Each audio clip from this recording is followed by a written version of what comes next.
subscribe button. I want it more than anything. Put the list out so I know who to fucking hate this company.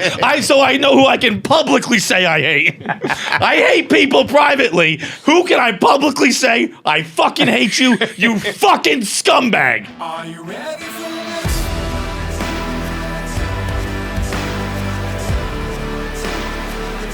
Are you ready for this?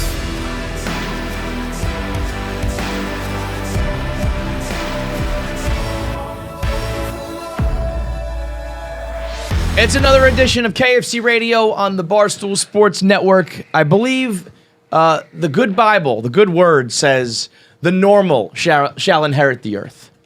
And this is vindication for the Be Normal movement. Anybody out here who's normal is going to survive the great Barstool purge. Dude, I've never wanted a thing posted more than this. I'm going to keep saying it. I don't fucking care. I want this list posted more than anything I've ever wanted posted. Transport yourself back to like a couple years ago, whatever it was. The Tiana Trump, Brittany Renner sex tape. Yeah. If you could have had that posted in the moment or this list. No brainer this list, bro. I've watched people suck dick before. I've never seen my coworkers murder each other. It would be some Lord of the Flies. You'd be crushing people with fucking boulders, man. Everybody get piggied. Dude, it's all I've thought about since the second it happened. Absolutely. It is. I know, like, I'm far more invested in this than I am in the other. Absolutely. You know what's funny? Stuff. That's an age thing. I got a text from my friend saying, I'm so happy you're at Barstool because everyone who's like 30 and up is way more interested in the worker dynamic. Yo, I want to know who's fucking silently talking about shit and trying to sewer their coworkers and like their careers. A bunch of fucking 20-year-olds who work together fuck each other. Right. Sorry. I don't want to diminish relationships, but like, yeah, no fucking kidding. What's going on behind the scenes of people in the entertainment world trying to fuck over their coworkers? And like we work That's in what's entertainment, as you just said. So like definitively, everyone here is a narcissistic fucking psychopath. Like that's something you knew going in. What this is when you're figuring out the whodunit, everybody starts as a suspect. And I got a couple people higher on the list than yeah, that's what I mean. So everybody starts as a suspect, and then you pair these guys off and you push these guys up based on certain things. But you're right. Everyone here has motive. Yes. Because they're in the entertainment industry. and they're because they're an insane person. Right. Yeah, because they're genuinely insane narcissistic psychopaths. Right. Everyone, myself included. Every single person within these walls is a narcissistic. Like if everyone who is in these walls, if the word narcissist didn't exist, could have been named after us instead. Like it could have been called like I could be a John. or something. Yeah, I could be a John. Yeah. So I think what happens is everybody starts with a score of like 50, and then you either knock it down based on your behavior or you pump it up to like 100. So on the scale of 0 to 100, where do you fall? And I think, yes, it could be us because we're narcissistic and we're entertainment. We want to succeed. Dumb. Like before I sent out a tweet being like, put that list out, I had like a Hank moment where it was like, I'm 99% sure I didn't do one. You were 100% convinced you're not involved in any way. 100% convinced. Okay. So how are you having trouble answering that though, like 3 times in a row? I just meant like, I was just gonna like, I know it wasn't me. I 100% know it wasn't me, but I'm just gonna wait until it's all said and done before like, I go out of my way. Cause like, if there was some 1.001% chance where it was me, like, then you know what I mean? I don't want to come off as a liar. But it wasn't you. It wasn't me. I'm 99% sure I didn't download the porn. I'm 99% sure I don't read it. But I was in a spot where I was like, I know I didn't make a burner, but I don't know if like close people to me wanted to make one on my behalf or were trying to fight the good fight for me. But I know with certainty I didn't. So I'm like, all right. And I think people can tell. Deke Zucker was like, I've listened to like every episode you guys have ever done. I like know who you guys are, you know? So people like that, you knocked us down from 50 to 40 to 30 to 20. Now there's like a 0% chance we have a burner. A couple other people that are worried about their image. They appear to be a little bit shady, scummy, whatever. They go up to 60, 70, 80. And then there's hundreds out there who have been proven. What's funny is the only like proven burner we know ever is Franny Lydon. So Hank himself. So let me back up for people who don't know, because there are a great deal. 40% of them are parents out there who are out here grinding with their kids and not understanding all the Barstool drama. But over the weekend, shit popped off because a fan sniped a picture of Rhea from Chicks in the Office and Marty Mush in the streets of Seattle, where Marty is hugging Rhea from behind. A clear piece of evidence that they are dating. That's a big deal because not only are they coworkers, but Rhea also used to date Hank. Very seriously, Hank, the producer of Pardon My Take. Lived together. They were the Barstool it couple, you know, big deal. So then after that, Dave Portnoy reacted he was very emotional about it. He is a very loyal guy. He believes in loyalty. And I think specifically when it comes to work, but more importantly, like romance. And I think he's very much a believer of like, once you date somebody, it's off the list for any of the friends. Where do you fall in that? I don't know. I would never date Case one of by my case? friends. Like a good friend. I don't have many friends, so it becomes hard for me to answer. But like I don't have none of my friends. Right, I have about 6 of them. I would never date any of their exes. Would you? But I don't have. If this happened to you, But I also think it's an important note that like I don't think Marty and Hank are really friends. friends. They're not enemies. so Like, yeah, wait. I don't Let think they're. me get to that in a minute because all the dynamics of the relationships matter. But if you had a friend who broke up, and you like spent time with this girl, I don't know, in a group event, a vacation, or I don't know, something where you guys all of a sudden you felt like a spark. Would you be like, I'm cutting this off? No. I would not date.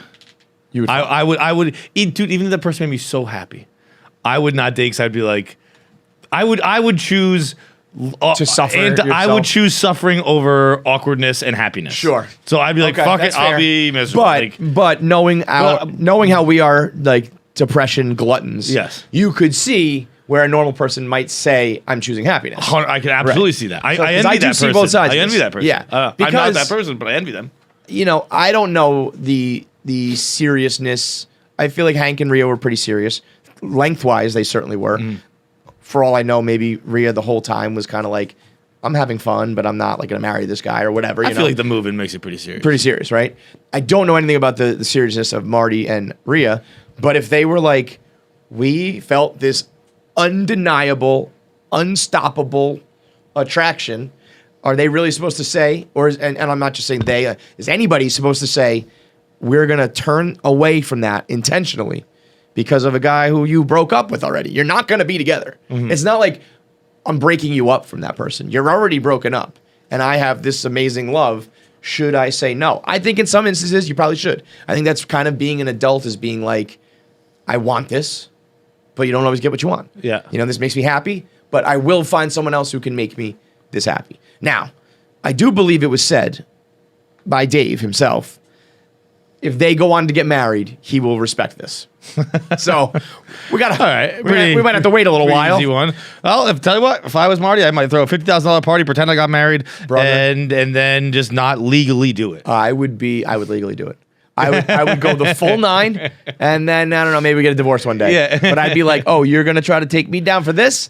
We're getting married because this is true love. They're gonna be twin flames all of a sudden, sucking on each other's God. tongues, banging each other Go in fucking Airbnbs MGK route with it. and red carpets, like over the top in love. But you know, that's the thing, is you got to like take this into account. Like, what if they are madly in love? And that's what happens. What if that's a real thing? What if happiness and love is true? Get out of town. And That's then- how I know this is all bullshit. Can't possibly be You real. tell me people are happy and like each other? I don't Get fucking lost. think so. I don't think so. But you know, if that is the case, it's like Rhea broke up with Hank for a reason, and maybe Marty checks all these boxes that Hank, I don't know, and so it's easy to be like, fuck that. You shouldn't do that. You shouldn't, but sometimes shit happens. Sometimes Yeah. things happen out of your control, and then comes your point. If Rhea dumps Hank, they break up, and you have no connection to Hank, you don't let that past boyfriend affect you at all. I think that there is. So there is. I love Hank. I very much. Can somebody give me water? I'm like dying. I'm not gonna be able to. I love Hank. I very much like Marty. I very much like Rhea. I hope everyone's happy. I hope all this shit. Like I feel weird. I feel very weird. I was gonna say we're gonna get to the burner because that's portion. the part we should talk yeah, about. Yeah, but we do have to cover at least this to understand why the burner thing even came about. But why was I just saying that? I lost my train of thought. You want everyone to be happy. But no, that wasn't it. 'Cause that's a lame thing to say. I wasn't going to say that. I was saying how who if you break up with somebody, you don't let that ex. Oh yes. But I was saying I think I don't think that they have much of a relationship. I don't fucking know. I don't know. Thing. Like it's well, okay. I think here's what I was going to say. I think everyone outside of Barstool likes to think that everyone inside of Barstool is all best brothers. friends. Yeah. And that is not the case. True. In fact, most of the time it's the exact opposite. Right. Because again, you don't really know what's going on in here. And that's why these burners, as evidenced by burners, people are more, cutthroat than you think. I think both. And also just not. There are some friendly. people who are friendly. No, I've had drinking crews before and all that stuff. But I think most people here are not very close. Maybe I'm just projecting. I'm just speaking from my experience. But so what sucks is Marty is now put in a spot. Marty tweeted something. Hank tweeted something to the effect of, "I'm mad at Rhea, not at Hank. I'm mad at Rhea, not at Marty. I spoke to Rhea. I offered to talk to Marty. He never talked to me until yesterday." Now, if that's me, I'm not exactly signing up to go talk to the ex. I probably would because I think it's quote unquote the right thing to do. But if Rhea said to him, "That's my ex. I will handle it. I talked to him. You don't need to." I would be like, I'm listening to my girlfriend on this one. I would be like, you're right. Why do I need to talk to your ex-boyfriend? Exactly. That is your call on how to handle your ex. I'm speaking not in it's all weird. It's all fucking weird. But if it was just a regular relationship, it's like my ex-boyfriend wants to talk to you. Why? Exactly. Right. So I think you got to keep that in mind. So Hank, I get it's obviously very different with work, but so Hank being like he didn't offer to talk to me is a little bit of an unfair play because it's like, who would do that? Who would be knocking down the door? And it's a little. Oh, what happened to you? No, it just hit me. Okay. Yeah, Tastes a little funny. What was I gonna say? So Hank playing that card is a little bit unfair because it's like you shouldn't really have to go do that. The only time you would do that is if you were close with someone, and it puts Marty in a spot where he has to be like, I'm not friends with that dude. And then he kind of looks like an asshole for being like, I don't care about him. Yeah. You know what I mean? So it's like a lose-lose for Marty right now. I've done that once with a friend where it's just I hooked up with his ex-girlfriend. We were younger. It was we all had a friend circle. And then they broke up. We hooked up. And I was like, hey, I hooked up. He's like, why would you tell me that, dude? And he wasn't mad. He's like, I don't need to fucking know that. Right. And I was like, I didn't want to hear from someone else. He's like, I don't want to hear from fucking anybody. Right. That's a good point. We're still very good friends. I was just his wedding. He does. It's not. Yeah. But in that moment, he's like, I don't need to think about that. Right. I was in this situation with a hookup, not a dating thing, with Marty. I went to Marty and I said that girl that you fucked before. I've been talking to her. Is that okay? Are you guys dating? And so I'm sitting here thinking, would I do that? Would I not do that? I did do that literally with Marty because I was like, that wasn't really asking for permission. It was more like, is this gonna be a problem? Is there gonna be drama?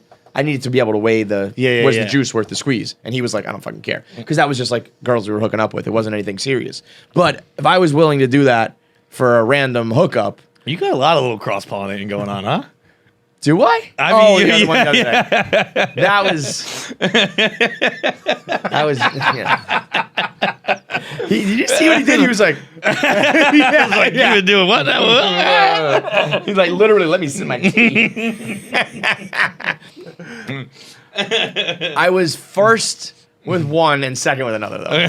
So I was cross-pollinating once. They were cross-pollinating on me. There's a difference.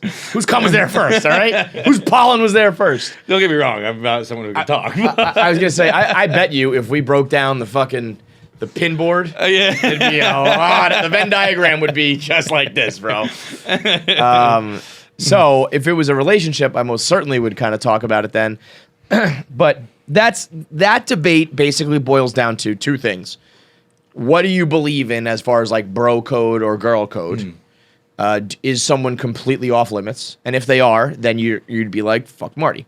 And two, what do you believe in terms of friends versus coworkers versus, all that. It's like, if Marty got a new job tomorrow, he'd probably never talk to Hank again. Right. Which maybe might happen. But if that were the case, he'd be like, he wouldn't stop, he'd be like, all right, I'm going to see Rhea because I don't even fucking, you know what I mean? Yeah. So if that's the case, but the perception of everybody here is that how could they do that? That's his boy. That's his brother. And they've had some fun together. They've worked together, but I don't know. Maybe they're not even friends. That's for them. I don't know. I talked to both of them very sparingly. But I don't know. I've never talked to, been like, I've never texted one of them like, oh, I'm out with Hank right now. I'm out with Marty right now. Right. It's like, yeah. I think the whole thing. So I think I think particularly last night, everyone got pretty weird. Where like people picking sides. It's like all like I think that Dan moving Marty's desk is pretty weird. I think that we talked about that on the rundown. He was like, I sit there. Hank sits there. If he was doing that for Hank, that's a different story. But if it was like, I don't want to be next to you, I think that's a little he weird. was like, I don't want, he's like, Hank comes over to me and we talk about content, we bust balls, we talk shit. That makes a little more sense to me then. Does. I hadn't thought about it like that. That makes a little more sense. It does, but I think it's weird to, it just comes across as mean girls, you can't sit with us at the cafeteria. Yeah. It should have been like, I think it's a good idea for you to move because this is this is me and Hank's area. That really hadn't crossed my mind. I think it was weird to be like, Jerry will move your things for you, So, and I actually understand where he's coming from, but it objectively is like you can't sit with us at the cafeteria. Yeah. So it's going to become across as like a Mean Girls type of like elementary or middle school type thing. And then the weird part is as far as like work, like people were like, you should be fired. It's like, you can't get fired for this stuff. Yeah. But what unfortunately happens in our world, if something happened between us at work and I went back to my spreadsheet and you went back to your spreadsheet, we're all good. If we have a problem, our content is fucked. Mm-hmm. So if those guys have a deep problem with them, if Dan is that upset about Hank and that means he can't be on a stream with Marty and all that shit, well then what happens, Mm-hmm. So that's where the Barstool difference. What sucks is it's a double whammy. Barstool is a place where you're much more likely to like fuck somebody or date somebody, I should say. I don't understand where people meet if it's not at work.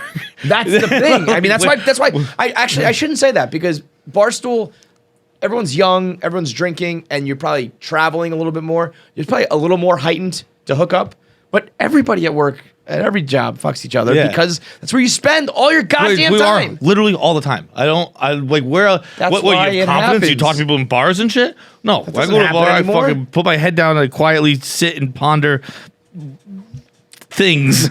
And that's not where I go to interact with people. No, and that's how this happens. The only way I could ever get someone to maybe like me a little bit is when you're forced to be around me and I'm forced to talk. It's the like Florence Nightingale effect or close quarters syndrome or whatever you want to call it. And I do want to say too, it's like a lot of people are making it like Marty and Hank's like kind of decision where I think Rhea is like, I broke up with this guy. I'm moving on to whoever I want next, whether it's someone he knows. I'm about female rights. And she was like, she tweeted like, I'm happy right now, and I'm going to continue. They to be both happy. said that. I respected that from both of them. They were both like, I know what I did. I don't regret it. I'm happy. I'm like, whew. Good for you. What that must be like. That level of freedom, man. I mean, I get tip of that the all cap to time. doing things that just make you happy. Anyway, I quit. Just walk out the door and never come back again. Just Goodwill Hunting that shit. Finally doing what makes me happy. It hits a personal thing for me. What I have a real pet peeve about when people talk about my situation to me. They always say things like they're coming to my defense, if you will, quote unquote.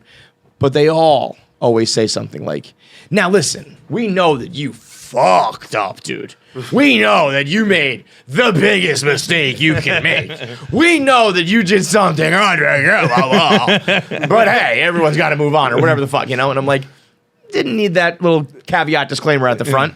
And there are times, of course, where it's like the mistake I made was like the way I handled it. In terms of like doing what you got to do to be happy or to fucking survive or whatever. Like sometimes People do things that are like about making them happy, and they need. And like in this case, in my case, there was something objectively wrong that I did. In their case, there's something a little bit unsavory about it. It's a little bit like, oh, that kind of sucks. You know? Yeah, like my feelings are hurt. Yeah, but That- like yeah. I'm not. If I'm an unhappy person and all of a sudden I find someone that makes me happy, it's very rare in this world, and I'm gonna be like, well, all three of us now are gonna be upset because the one guy's upset. I don't know. I can just see, I have taken steps in the past to avoid situations like this. So I ultimately think I would say we're not going to do this because it's going to cause problems. And also, you got to just start thinking about your job and shit like that. Yeah, It's very short-sighted for other areas of life. But I also would say to myself, how important is like this friendship to me and this this relationship to me and all that shit. Which brings us to the other thing. Put that aside. Yeah. Now that the good shit, the Deke Zucker shit. This is what I'm here for. Let me hydrate.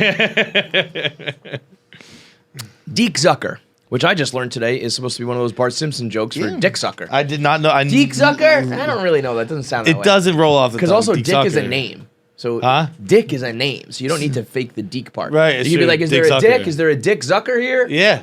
So. That works Should've a lot been- better. yeah. Okay. So- now I hear it. Right. So Deke Zucker is a guy who is a Barstool superfan who many years ago would listen to all of our podcasts and then eventually all of our Barstool Sirius XM radio shows that were like 12 hours a day. And he would live tweet them and quote tweet all of our most important and funniest lines. And it became like the best way. It was like a 1 minute man, like timeline Yeah, yeah. almost. You could keep up with all of the Barstool drama, all of the Barstool relationships, all the storylines by just reading this timeline because he had all the important quotes and whatnot. Now, since Radio Sirius ended and since things like kind of fractured apart, he kind of disappeared. But he was the best promotion Barstool's ever had. He was a hype man and a Barstool street team all by himself. So he probably knows, and he specifically says like our content. He's like, I am a KFC radio guy through and through. So he's like our diehard guy. So he comes out of nowhere being Team Hank and says, if hashtag Team Hank starts trending, I will release a list of all of the Barstool employees that have Reddit burner accounts who have been talking shit about And that's what each other. I thought there would be. I thought there was going to be a good amount. Now, as I've said on numerous occasions on this podcast, I want this list out more than I want to wake up tomorrow morning. Okay? Well, I that's actually not that high of a list, high of a thing for you. I want. Do you want this list out. more than the Bruins to advance in the postseason? Advance? Yeah, I'm not giving you a cup, but like next round. But they might lose. Wow, bro! If you gave me a cup, it's a cup. Cup appearance. Okay, so cup, you're taking a cup. You're cup, guaranteeing cup appearance. But you're not guaranteeing a loss. It's just you're getting me to the Stanley Cup Finals. Correct. I'm taking the Cup Finals, and I'll take my chances there. And if I'm guaranteeing a cup loss, you come back to the list. If you're guaranteeing a cup loss, I'd probably come back to the list. Because at the end of the day, a It's loss. just- You're not gonna, that's just a cup is not that's a just cup. I drink for 2 more months and then be sad for Right, 3 right. more months. Yeah. That's just my Whereas- my next 5 months are in the gutter. And also, bro, I'm telling you right now, we get this list, we're having a parade. Yeah. So there will be a party. I will buy you a giant bowl to drink out of, okay? Okay. So this list, and he confirmed what he meant. He meant back end of Barstool people. So That's it what I has thought. nothing to do with Reddit. Yeah, that's what I thought. I thought it had to do with Reddit. I think So- which is it does. So what he said, the back end of Barstool, people who work in the production here or in tech here, IT here, have access to our laptops. Which this is kind of like the Supreme Court leak to me in the sense that I'm happy about this one. Okay, I like this one coming out, But the next one. but the next one I might not. So let's fucking put a plug in it. Let's do this one and then button Well, up. because that's the fucking problem with this goddamn company is that everyone who works here is like a fan first. So they all come and they want to get gossipy and like fucking shit. So I've had people who are my friends tell me how much money I make here. And I'm like, how the fuck do you know that? And they're like, I heard it from so-and-so. He told me because I wanted to, like, I was like, why is he telling you shit? What are you fucking talking about? Little gossip I don't like people knowing what kind of fucking. Although if they leaked like all the porns, it'd be like, yeah, he talks about it on a fucking podcast. That's the thing. Well, I know what. ultimately, we all have our skeletons out. Yeah, You have your skeletons in the I mean, I closet. gotta have- John and I have skeletons propped up on the couch in the living room. the skeletons are playing cards at the table. Skeletons are swimming in the pool. I can't think that like. I mean, maybe you'd be like, what the hell? Be like, no, I mentioned T-girls on the podcast. I said that, okay? Dude, I talked about Aubrey Kate on the podcast. I said that. You can't get mad at me for this. I guarantee you there are people Googling T-girls like TEA, TEE. Nope, just the T girl, just the T guys. Dude, I Just the talked T-girls. about the Adriana Chechik and Chanel Santini video. I said it on the show. Chanel Santini is a drop, my friend. That is a name drop. We are talking about transsexual sex, folks.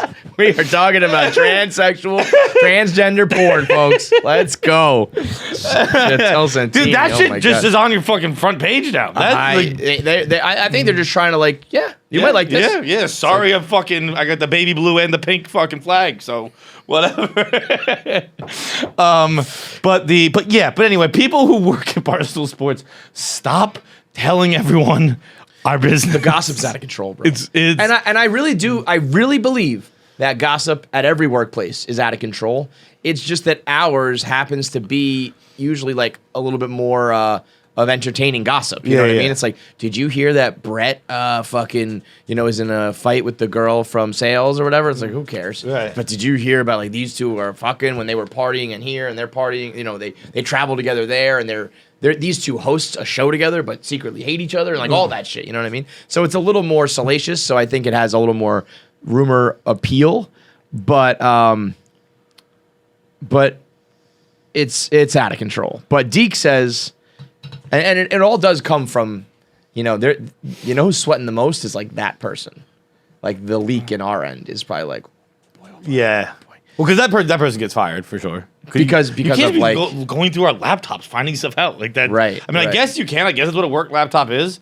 But your motivations have to be like somewhat pure. Right? Yeah. Like so, Deke tweets last night. This is at 11 p.m. I was almost to bed when you texted me. I would have gone right to sleep and not known any of this. If we get Team Hank trending on Twitter, I'll consider posting the list of Barstool employees Reddit burners I got a year ago from one of the back-end database guys who worked there. Hashtag Hank Forever. Hashtag Milton Strong. So one of the back-end guys at Barstool, one of the database guys. just like reached out to a fan account. It was like, here's. I bet you it was more than that. I bet you it was like they probably talked. I bet you it wasn't out of the blue like, hey, I got this list for you. It was probably like, they became friendly on the internet or whatever and end up, that person has an axe to grind or wants to just talk to somebody who knows the story or whatever.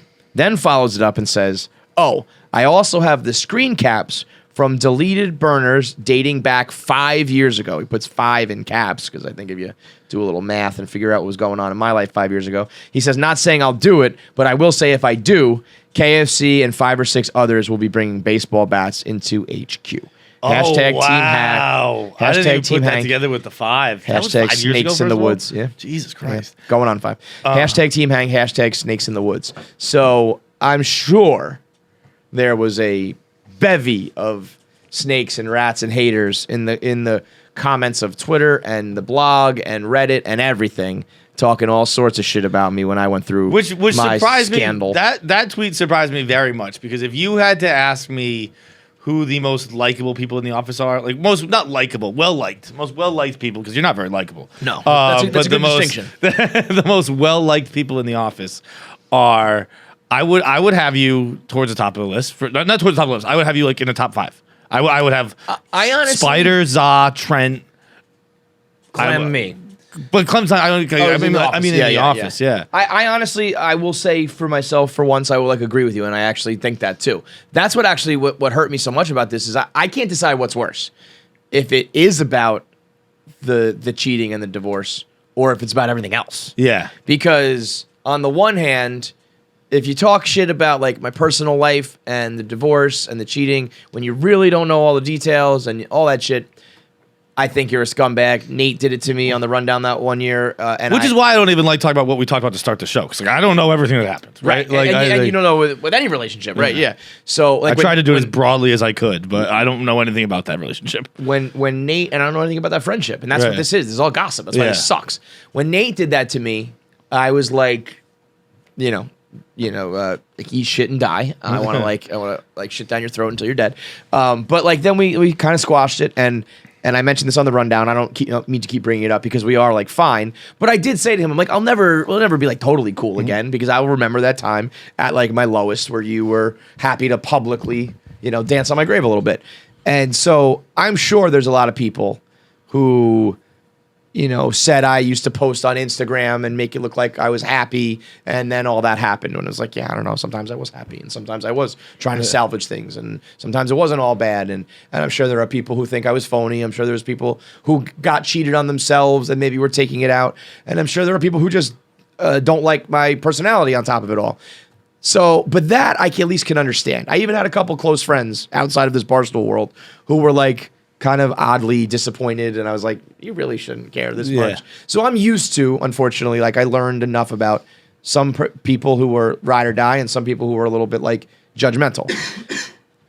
So I don't know what's worse though, that or if I find out that they don't like the rest of me, because that to me is almost more annoying, because I have tried to help like every podcast here. I have tried to help every young person here. We've tried to develop ideas. I've tried to help them grow. I've had them on our show. You've done too much. Too much. Honestly, too much. Where it's like there have been times where I'm like, I shouldn't have even tried. I shouldn't have even helped you. There have been times where you're like, I've been talking to blank. I'm like, who the fuck is blank? Right. You're like, it's a new person. I'm trying to help him here. I was like, I didn't even know that person existed. Times that I genuinely, like physically, tangibly, not physically, but tangibly, would appear on new shows of new people and stuff that was getting like slammed. Mm-hmm.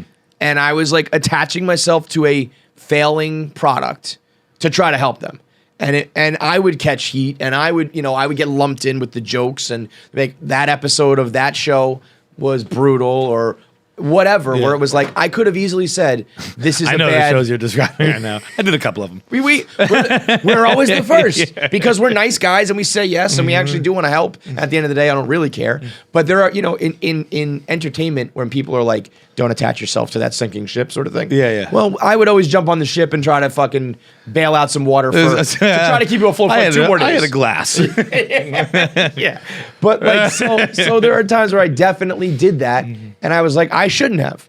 I should have picked much more. I should have been much more choosy, and I didn't, because I was helping people. So if I find out that some of those people, or people who saw that, knew that stuff, and don't respect it or whatever, if I saw that kind of shit talking, I probably would come in with a baseball bat, because that would drive me really. If you say I'm a cheater, it's like I've heard it 1,000 times before. If you say that I'm like a bad coworker, bad friend, bad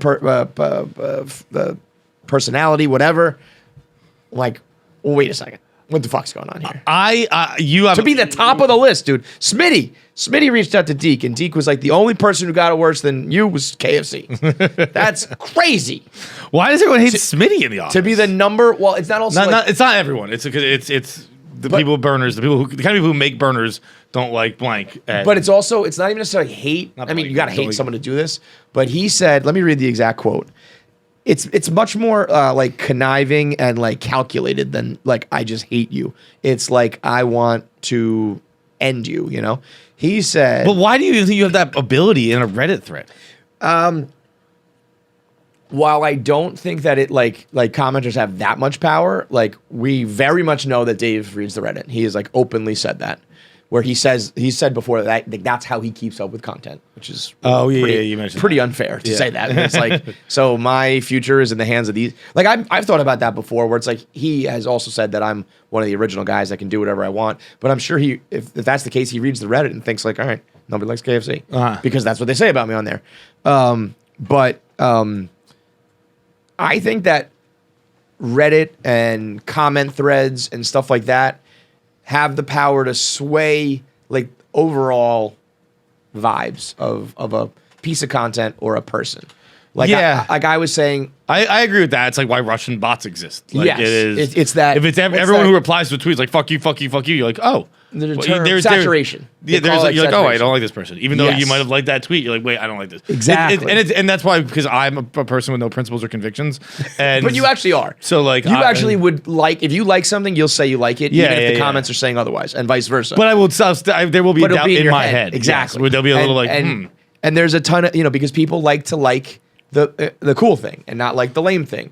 And if it's like, that's why the number one like good feedback I get is like, I like your stuff. I don't know why so many people hate it. And I'm like, meh. Don't say the second part. Because yeah, but they're saying like, I don't even understand where the negativity is coming. I think it's great, but it's because if I post a 1 Minute Man and the first couple comments are like about the topic, it's all good. If the first couple comments are you cheated on your wife, the whole thing goes that way. Yeah. And then, I see that. And then if you are a new fan and you say, oh, I like this 1 Minute Man guy, and you open up the comments and you see what a scumbag, what a sleazeball, you're probably like, oh shit. All right, I don't like this guy. He's like a sleazeball. Because there's nobody backing me up. There's no details. There's no nothing. So I think that they can, and I don't want to get crazy, but you think about the butterfly effect of like, if one person says that, which convinces the comment section, which convinces the demo, which maybe there was some opportunities for me one day where the door got closed where they were like, well, no, we're not going to go with that guy anymore. People just think he's the cheater. Yeah. So I think it can affect careers, and I think especially if it's a lot of back end people, I think they know that more than anybody. Some of these producers kind of know how these things work. Where it's everyone's such a cunt, dude. everyone's a fucking cop. Dude, what a fucking. But that's why I want this list public. I don't care what people said. I don't know that anyone said anything about me. Maybe they did, maybe they didn't. I don't really care. I don't think anybody would ever have said anything that you've never heard before. Right. So but like I just wanna want to know. know who did it. Yes. Because I think if you're on the Reddit, particularly if you're a Barstool employee, okay, I get people get bored at work, blah blah blah. Yeah. If Frank you're Lyons. creating a burner and you are arguing against people who you're supposed to be rowing the ship with, you're a fucking loser. You're an bad person. And I just want to know who the losers in this office Yes, are. and I You're a wanna fucking know- bad person. You're a loser. You want to talk about the foxhole's been thrown around a lot now. I want to know to fucking never look at again. That's what I'm saying. I want to know who did. That's what I said to Deke, and that's what I want to have. And a I don't care if they said conversation anything about me. It's if they said about anyone Somebody else here. for sure. Anyone else. For sure. If you fucking said something about someone else who works here, fucking privately. Like I don't love everyone who works here. There are people I don't like. I would never fucking anonymously create an account and try and sewer their career. I've fucking done shows with people I don't like here because I wanted to help their show because it was fucking good for Barstool Sports. Right. If I find out there are people who are like actually trying to fucking sewer careers, they're fucking scum of the earth, and I will make their life miserable. Yeah, and you I know will. what? I will not create a burner to do it. I'll fucking publicly make your life miserable because I think you're a fucking shit person. I also have I would never, if I find out this name, I would never tweet about it and put you out there and make it be like, you should fire this guy, Dave or Eric or whoever. I have full confidence that, I was going to say, it's kind of one of those like karma things where like, I bet eventually you will, I'll give you enough rope to hang yourself. Yeah. But I've actually learned that, like I have a buddy who says always, people are always like, you're gonna get what's coming to you, man. And they meant it more than he's like a mischievous kind of guy. Like he was like a mischievous kid growing up, and then he was kind of like a heartbreaker as a guy, and then he was like a little bit of an asshole. And people were like, you're gonna get like popped in the mouth one day, and he was like, no, I'm not. No one's ever gonna. And I think unfortunately for this, a lot of these people always actually get ahead. So I was gonna say I feel confident that I wouldn't need to like end your career because you'll do it yourself. Like eventually you'll go too far. But I don't know. Some of these people always succeed. No. They'll be fine. Yeah, They'll be, right. Unless So that's why we we would need publicly to- say their names Right. and fucking say fuck you. So Deke said 70% back end, 30% content. Everyone starts their burners by defending themselves. They turn against others to deflect heat. So it starts out being like, the fire KFC movement is going. I jump in saying, why fire KFC? I think that guy's great. Then a couple more comments go by, and then I go, who should be fired? Yeah, Feidelberg. yeah. He's the real problem. And then all of a sudden you're passionate about that. That's not why content people use burners at Barstool, in my opinion. They want to turn heat on others because they believe resources are scarce, and if they make someone else toxic, it will be easier for them to succeed. Bro, do you This is understand Deke's talk. what a fucking piece of shit you are if you do this? Yeah, no, I mean, Like, no, like- they don't. They don't. Like, understand. no, I think you do. I think they do. I think there are people. You think so? I think the people who do this anonymous fucking shit. I think that they Deep down. I think that you have to know. You have to know. And if you're fucking doing something like this, you're a genuinely awful person. Like even like oh, I want a new producer. You're a bad person for fucking. What, you just don't like the other person? You think your show's better than theirs? Fucking show that your show is better Right. than theirs. Make your show better. Don't spend your time. You're in the making fucking, their life dude, worse. You're a fucking piece of bad people. shit. Bad You're people. a genuine piece of shit. Where I do think we come out ahead is, I've known about people who have had burner accounts for comments. I know about people who have kind of like put themselves first. And I do know that where I go home every day, maybe being like not the biggest star or whatever, but I'm pretty like confident that like I know exactly where I stand, At least I thought I did. Maybe not. With all the people talking shit. But I know those people are the types of people who are looking over their shoulders every 2 seconds. Yeah. That they have to worry about their image. I can't and their imagine that lives. stress all day, every day. Oh, I mean, life's hard enough as is. Could you imagine if it was like every single day was like, what if my house of cards all comes Collapses. crumbling down because they find out that I'm XYZ? You got burners and fake shit all over the place. Fuck. Like that to me is enough. Like it might not seem that way publicly. Maybe you're one of the beloved people or whatever, but you're getting tortured deep down. You're melting down on the inside. I don't know how you look in the mirror and you're like, I was a good person at work today. No. How do you think that? I bet you it's a lot of like, hey, it's dog eat dog world. Like we got Like, don't get me wrong, I don't go home and look in the mirror and say I'm a good person. But I look in the mirror But and say, I, I'm not I an know I actively didn't. I bad didn't do person. anything actively bad. I Right. wasn't like, you were great today, John. Right, But right. I fucking. I bet you I'm those not like guys are. you did bad things today. I bet you those people are because they need to like convince themselves of otherwise, Right. Now, the fact that it's 70% producers, Producers, I don't. Dude, producers, I actually, depending on what they did and what they said, I don't fucking really fault the producers. so I was going to say I listen and I hear stories about how a lot of people in content treat producers here. right. I would be like, fuck you too. I'd be like, fuck that Yeah, one. no, now that's- I would recommend and I would encourage to say it to their face. Right. But But I even get that, you that's don't hard. have the power. Right. You're- You you're- say fuck you to that guy and he says you're fired. Right, You right. know? And so there is a power dynamic here where I'm sure some of those guys are like, And the people I hear treat producers like that are people you're like, that person can treat someone poorly? What are you talking right. about? Why are you even tolerating Yeah. that, Now, some of it I feel like are people who it was just like, we don't like them and we're going to run them out of town or we're going to like run their career aground or whatever. But some of the shit I feel like, yeah, you probably do deserve. I almost want to start a burner with you and like go off on them the way that, learning about the way they treat you. But as far as the 30% content, all it really takes is like one. It could be 30% and 29% is like, I don't know, new people or people who don't have a big deal. But if there's like one name on there that's a person that matters, it would be a problem. I'll say this: there is not a single name on there that would surprise me.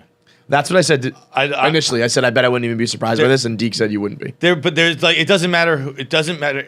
You would have surprised me. That's it. There is not another name on there that Well, surprised me. I think Clem, Well, and Clem, and Trent yeah. are safe. yeah. And I think so. Like, Okay, so I guess I'm saying no one would surprise me. I'm trying to think how. I honestly don't. I'm not trying to word it. I'm there just trying are to think how I'm guys. trying to say it. I would say in my world here, all these guys, all KFC Radio, Robbie, Trent, Clem, Frankie, Rudy are guys that I know like wouldn't do it to me at least. I trust them.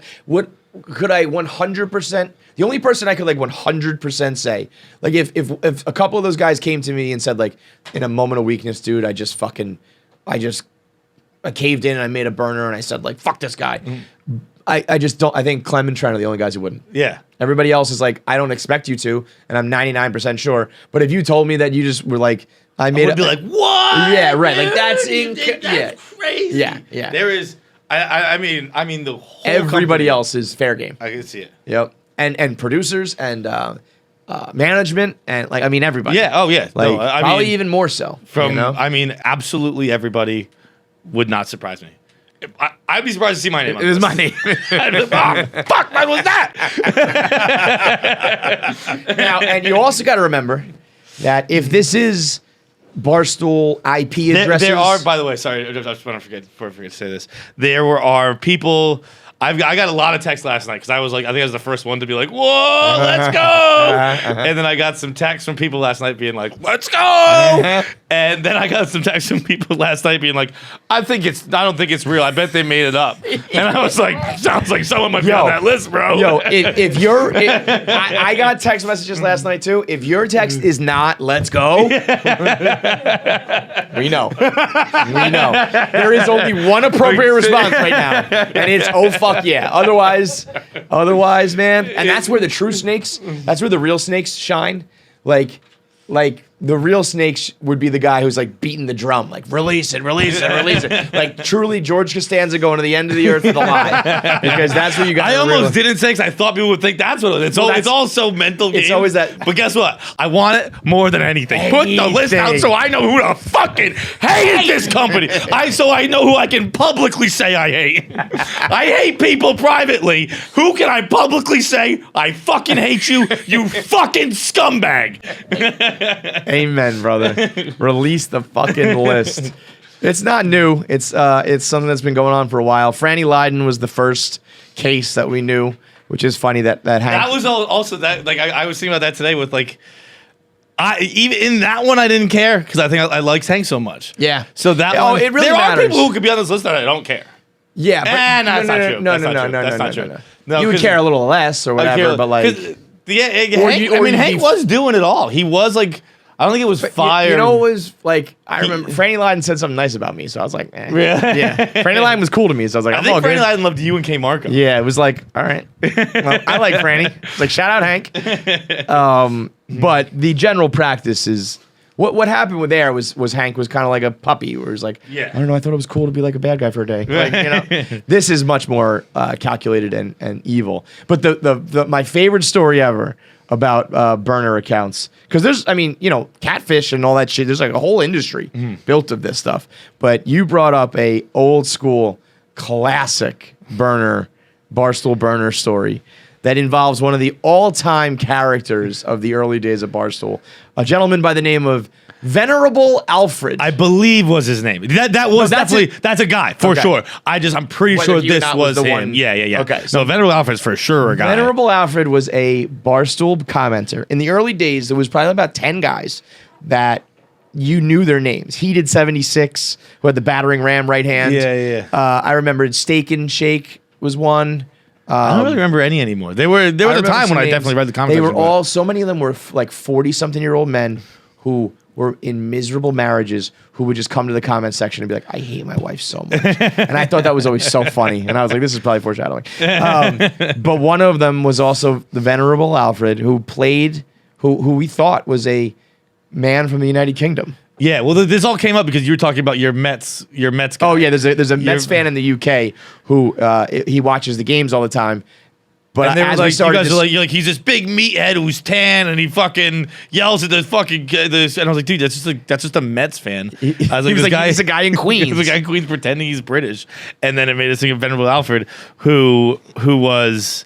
I mean, he would speak in like the Queen's English. Yeah, I think everything would be typed out like in slang and proper English to make it sound like he was from England. And he would would post at UK hours. at UK hours. Yeah. He would like set alarms, I guess, or I don't know, maybe he had a job. Like, Well, at the time we just thought that's when he Right. was, but it turned out it turned out it's just a dude from Boston. Yeah, like so I think he was in Cambridge. Some woman flew. He went all the way with it. Costanza did, where he's like, yeah, come on over to England, and some woman flew to England to see him, and he was like, dude, I'm in Cambridge. Maybe that's what it Which is. 'Cause is- There's a Cambridge in England, right? Oxford, Maybe, Cambridge. yeah. They So have maybe most he- of the towns in Massachusetts. Maybe he are wasn't English lying. towns. He was like, I'm from Cambridge. Yeah. And they were like, okay, I'll meet you there. And he was I- like, I mean Boston, motherfucker. everything. All my memory is a little hazy at this point because I mean it's probably 8-9 years ago. At least- but that's it more was, than that, brother. Dude, it was one of the craziest things. Finding out that Venerable Alfred was just a dude in Boston and that someone flew to see him is so goddamn funny. That's the kind of shit I can laugh about. Sewering and torpedoing careers, not so much. If there were burner accounts that were just like kind of funny or whatever, whatever. But the other shit you can't tolerate. So I mean, you just genuinely cannot tolerate that. Right. It's I don't want to say this because in case like I don't know, one of my really good friends are on here, although I guess I don't have any outside of this room. But the like I think that you have a legitimate, not responsibility, but argument to fire everyone who's on that list. Yeah. I think there's Yeah, like so you're working against the company. the company. Yeah, the bottom line. You're trying to ruin not ruin the company because you're trying to boost yourself up, but like you are doing evil, nefarious actions against the company's interest. Right. That's a fireable offense to me. I mean, if we did a whole interrogation about downloading porn, why don't we just fucking set up a heat lamp and just start one by one? Who's you come trying in and to sit down with fuck us. up Barstool We should Sports? do the KFC radio investigation for the next like 2 months. Everybody just comes in on. and we just interview each of them one by one. Like you're lying. Yeah. Don't put it past me. I would. We'll put it on the YouTube as long as you subscribe. I gotta be honest. That was today. I was like, "There's too many subscribers out there for me to get." We're going live. We're doing Barstool Radio. I saw enough people being like, "Oh, I can't believe there's no Barstool Radio today." I was like, "Yes, there is." Yeah. I think you Now there will be. texted me at 9:15. I had already gotten up early and came in because I knew that was going to happen. Yep. I was like, we're not missing we this gotta do opportunity, this. man. Yeah. So yeah, I mean, there's you can debate the office romance if you want, but to me, it's much more about which of the fucking rat coworkers, because that's something everybody can relate to. Maybe not on this level. Maybe there's not Reddit forums, but there's the guys who go to the boss behind your back. There's the people who sabotage you in the meeting, who give you bad information or whatever because they are insecure and need to put others down to get ahead. And then there are the guys who are genuinely good people. And 99.999% of the time, I do believe in nice guys finish last. I think that, snakes finish first. But if you get caught, it's like... Well, I mean, how can you say that as you sit here? Meaning like I didn't finish. You're doing pretty good. I should say like, yeah. But I mean, I bet I could be further ahead if I... I don't know, because then you'd be a different person. Yeah, you have to be a bad person to do that. And I just don't. You know what? I guess it's not nice guys finish last. It's that snakes should finish last and they don't. That's what really the fucking message is. It's like you can get places by being a snake.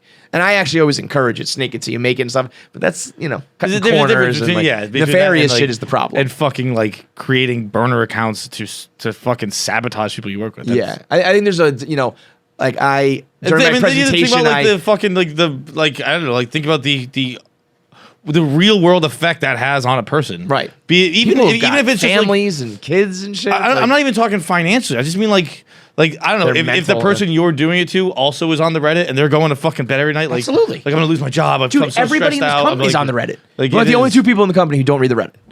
Suck my fucking. I created that monster. What? The Reddit. Yeah, I know you did. I fucking know you did. My worst move ever. I said on radio today, I was like, it was like the guy who invented the atomic bomb. I vividly remember when you were like, Dave doesn't want to go on Reddit. I'm like, dude, do an AMA. Yeah. And I didn't know what that was at the time either.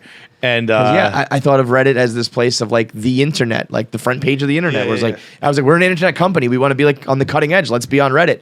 And I didn't know that the people. It's interesting to see which fan bases. The Fighter and the Kid has one that's awful like that. That's a whole other fucking. We could have done a whole Grudgment Day discussion about what's going on in the comedy world. That got totally overshadowed by this. But there's a whole fucking thing going on with Brendan Schaub and Bobby Lee, and it's a lot of gossipy shit going on there. I don't know but that their Reddit subreddit is awful.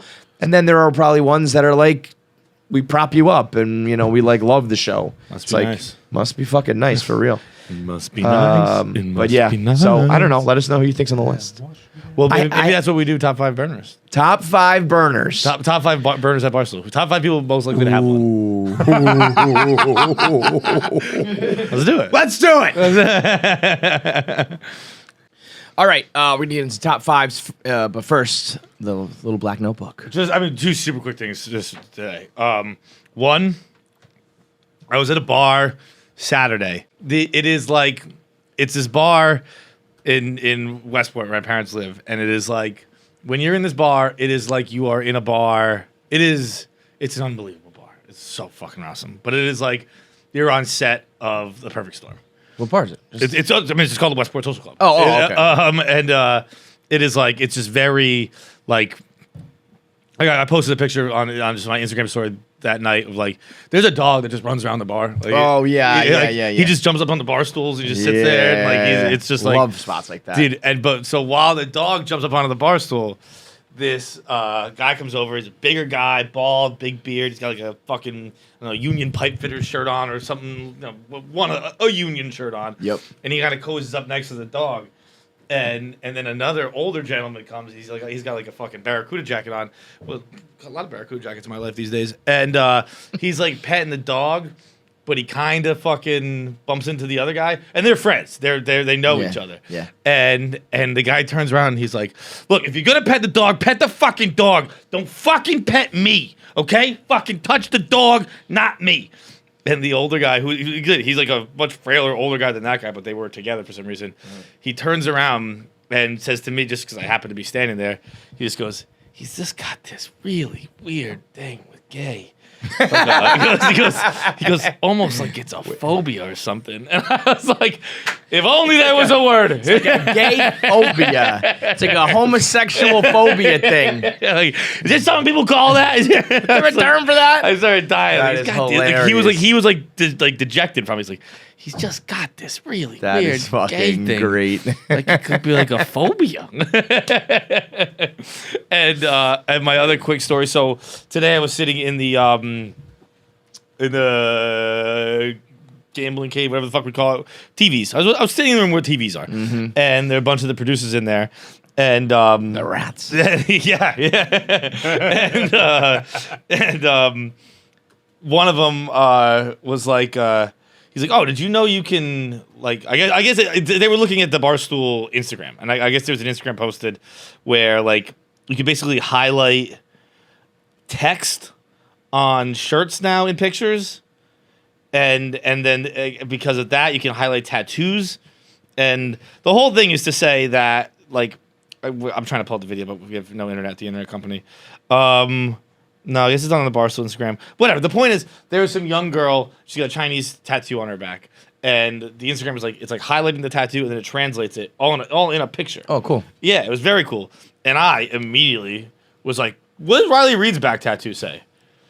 And then they went and found it out, and the translation on that actual technology app was very not useful. Like it wasn't. I'd imagine, yeah. It wasn't making any goddamn sense. Right. So I was like, I'm just gonna Google it because I never knew what Riley Reid's back tattoo meant, and them saying Asian back tattoos translation made me think of it. Do you know what Riley Reid's back tattoo says? I have not a clue in the world. When life gives you lemons, make lemonade. Get the fuck out of here. Dude, one of the more wild things I've ever heard in my life. I would say out of all of like the euphemisms, that might be like the most used euphemism ever. The fact that she was like, "I need that in a Massive Chinese symbol down my spine. on my back." That is hilarious. It is. It's not an exact translation. I looked up, so because that technology was so not useful, I decided to look it up, and I found a website called Guys Gab, where it's this article from 2017. It feels like and looks like kind of like almost like a Barstool knockoff in 2017, like someone who kind of wanted to be like us. Yeah. And then I started reading it, and I'm just gonna do a dramatic reading real quick. Okay. Okay. I won't do the full thing because it's long. It's long. But here it is. The first time I laid eyes on Riley Reid was in Vivid's brand new Faces 36, and I was instantly taken by her. Even though she wasn't really my type. A little smaller up top. Had a bit of a retro look going, not to mention Riley Reid's Riley Reid's back tattoo, which was pretty aggressive. But that unique back tattoo set her apart from other adult stars, and she became known for it. This stunning looker with a tight teen body started out her smut degree at the young age of 19, and in just a few short years, she's become a fixture in the adult industry. If you watch any of her scenes, you know why. Because she puts on a performance like no other, and you can tell that she's loving every minute of it. But in the beginning, she faced an uphill battle, as her back tattoo was a bit of a hindrance, since tattoos weren't really accepted back then. Sure, you'd see the occasional porn star with a cute little tattoo on her wrist or ankle, or maybe even a tramp stamp. But Riley Reid's massive kanji tattoo runs the length of her spine and is impossible to miss. And forget about trying to hide it with makeup for scenes or photo shoots. She just has to own her bold tattoo. You can see Riley Reid's tattoo in all its glory below. Here's a photo for everybody. If you haven't seen it. It's a nice picture, yeah. What does Riley Reid's back tattoo mean? When life gives you lemons, make lemonade. But that's not exactly true. And then it has the quote of all the Chinese characters. Yeah. Is what you can see on Riley Reid's back. But according to one of my Chinese friends, that actually translates to read, life brings you when lemons make lemonade. Oh! Riley Reid has even acknowledged that mistake in an interview with AVN, stating, my tattoo is not an exact translation, but the concept remains the same. Hey, it happens. Either way, I wouldn't kick her out of bed. Bad tattoo or not.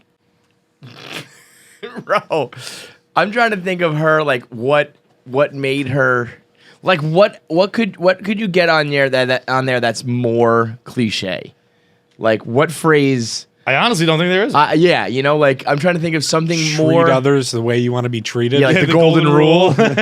Or like, just But like, that's what we should do. it is what it is. Anyone who fucking gets caught with a burner has to get the golden rule tattooed in Chinese down their spine. on their fucking face. That would be great. Some Inglorious Bastard shit. Dude, well, I'll tell you what that fucking tattoo. That tattoo's hot shit. That tattoo. It's fucking. And that exact picture, that like Yeah. pose, it's like, yeah, I don't care what it says. It could fucking be the words of Mein Kampf or whatever, man. Looks good to me. You ever get into a rabbit hole and you find one where she doesn't have it yet? That's No. always wild. What, dude? Oh, yeah. Bro, that sounds like you're watching some illegal shit. What a fucking perv statement by Nick. I expect that from us, not from him. She started when she was 19, Nick. There wasn't many years before that. I don't think she got that until like a few years in the No, game. she might. You're right. I'm just fucking around. No, she That's hilarious. she is So I've definitely she seen got one about my first tattoo on my right shoulder at 18, a design I drew up that I imagined from a music note. It's a heart with a dying yang inside the heart, Okay. and then a peace symbol falling from the heart. It was my expression of coexisting love. I've seen the other tattoo. I never really got it. I still don't, but I've heard the explanation now. Yeah, now we know. Before we do top fives, I have this is my take of the day. I'm gonna do a take of the day every episode now. That way I can put it on social media. My take of the day. You can join in if you want. It doesn't have to be. Ozark ended absolutely horrifically and absolutely killed any chance it had of being like one of the all-time great shows. It was entertaining for sure, but the last season and the actual finale and some of the shit that went on in those final episodes was so sloppy and so unbelievable that even if you did believe it was one of like the all-time great shows, it knocked out any chance that that you may think it'd have had. It was such a mess. They reintroduced so many characters that didn't need to be there. There was so much unrealistic shit that would happen for like dealing with a drug cartel and a major pharmaceutical corporation, that like a show that was, what was good about Breaking Bad and shows like that is like it's rooted in reality, where we like, we took a little liberty, to make it entertaining. This became so far-fetched. The ending was so disappointing, and the actual very, very end was out, like that was stupid, and also not like, there was no like gravitas to it. Where it was like, whoa. I was kind of like, oh wait, that was the last episode? Okay, shit. So fuck that. And then as I started talking about that, I got roped into a Better Call Saul discussion because a lot of people were like, Ozark is trash. You should watch shows like Better Call Saul, which is an all-time great. Better Call Saul is not an all-time great show. No, it's not. Better Call Saul is a spin-off of an all-time great show. It had the luxury of existing in a cinematic universe of an all-time great show. That gave it a huge leg up in some regards because, like, you get to see Gus Fring. You get to see Mike Ehrmantraut. Those are major characters that you're going to want to see. Those are great. Better Call Saul is a show that has 3 full seasons. 4 full seasons of boring, bad television just to get to some sort of payoff that I don't even know if we're going to get there because it still is yet to be seen. I'll watch every single episode. I promise you that, AMC. You think you're going to fuck me? I'll watch it all. I'll watch every single second of it. I am now. So I tweeted after season 3. I said I'm 3 seasons deep. It has not hit for me. I said something along the lines of, I don't have it in the same ballpark as Better Call Saul, as Breaking Bad. And some people were like, yeah, dude, obviously not. Like, that's not a crazy thing that a sequel's not as good. But many people who currently watch say it's better. Absolutely. A lot of people say it's better than Breaking Bad now. So I finished season 3.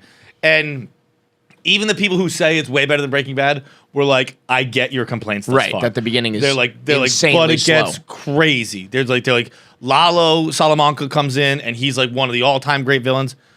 So I finished season 4 now. And you're still Lalo like, Salamanca was in it for 5 minutes. Yeah. Maybe season 5 is when I Lalo don't starts even going. remember. But he's like, I remember I started watching it when it came out because I was excited, and I was like, "Ew, this is bad," and I was like afraid to say it because I was like, "Am I the only one?" And I gave up with it then. Then I restarted it one day when I had like nothing else to watch, and I powered through, and I finally got to some episodes that I thought were good, there is one so but far. I don't even remember, so it's not even memorable. So far, I genuinely think there's been one great episode, and The it's Mike flashback? Mike Yeah. flashback. And I watched that in real time when I wasn't watching the show, but I could dive back in because I knew Mike and I knew. So really what you can do is dive into like the late season episodes, like season 5 or whatever we're on now, with the knowledge you have from Breaking Bad, and you'll probably not understand some things, but you're pretty much good, which is a bad sign for the other seasons of TV. Go watch the episode of Mike and his son. That's the only one you need, and that's awesome. That's a great hour of television. Yeah. Unbelievable. The rest is- when he's crying, be like, "I broke my son." Oh. Like it's fucking Incredible. It's in season 1. That's an awesome episode. Everything else, aside from that, it's been all pretty forgettable. I have now invested. I did the math. Wait, actually, I did the math after season 3. So it's about 7 hours of television is each season because it's 40 minutes. Oh, okay, got it. So now I am now 28 hours deep in this show, and I'm almost to the good part. I'm told. That's what's That's nuts. insane, dude. That's insane, dude. We used to say, like, the first episode is a little slow, power through it because it's good. And then it became season 1, and I'm talking about in general. There are many shows where they're like, just season 1 is tough, but then it pays off. Because you do need to. I mean, I understand that to an extent because you do introduce To an characters. extent. I don't know, man. I don't give you full seasons of slack. Yeah. Full season? No, you no, can, full. No, full. I can see a full season being a little slower. And then Right, you're like, okay, sure. once you give a grasp on everybody, because you have to establish everything. But there's a good way to do that. Yeah. While good shows have a I don't- overarching Breaking Bad, I don't get that complaint. Breaking Bad, like episode 3, they're like killing people. And shit. Episode 1, he's like cooking in the fucking thing with him, and he has to knock out Nacho or whatever. He has to like gas the two guys. Right. Like right away, we're cooking meth and we're like poisoning drug dealers, and he's almost gets caught right away and gets away with it, and that's the beginning of him like getting away with it by the skin of his teeth. And the people who Dude, said I'm- Breaking I'm- Bad started slow are not correct. I'm 28 hours in, and he's still Jimmy McGill. Right. He hasn't even changed the fucking Saul yet. Better call Jimmy McGill. He goes by Jimmy McGill. He goes by Saul Goodman, like, because he sells like burner phones. Yes. And he goes by Right. Saul Goodman with that. But like, Right. he's not a lawyer, and he is Jimmy McGill, cell phone salesman. And I mean, all I got to say is electricity allergy. It I mean, that's one of the stupidest storylines that of would all have time. been a mildly interesting storyline for a season. It goes on for years. Crazy. Years where Mike McKean is a great Crazy. actor and is just like pretending to be allergic to electricity. So stupid, it's dude. Nuts. And so I just want to say that anybody out there, They really literally in those first 3 seasons. 4 is better. 4 is better than the first Right, 3 seasons. right. It's not great. It's fine. No, but I remember it being like a little more it's- fast-paced, It's a little better. like- yeah. yeah. There's like one scene where like because Giancarlo Esposito is like Yeah. back, and so he's doing a couple of Gus Fring things and yeah, there's Breaking Bad starts to happen. Yeah, exactly. And so I've started season 5. I'm on like episode 1 or 2. Is season 5 the one that's airing now? No, it's 6. No. Fucking what's his fucking Hank? Jesse? Hank. Oh, Hank. Hank. Yeah. Hank. So, like- Hank and Steve come in. So I'm like, You okay, know, now we're getting like if this show did not have Breaking Bad characters and the benefit of the doubt from Breaking Bad goodwill, people would have given up immediately when their guy was hiding from it with a blanket for for electricity. It's stupid. And also, people who think the people who say to me, shows don't have to be fast paced. They kind of like need to be paced properly. And, Right. like super slow pacing is not good. And it's not a slow burn. It's not a big build up. It's like this show doesn't have any entertaining moments. I so actually get the fuck out of here. I did not that when I tweeted that I was not as it was not hated.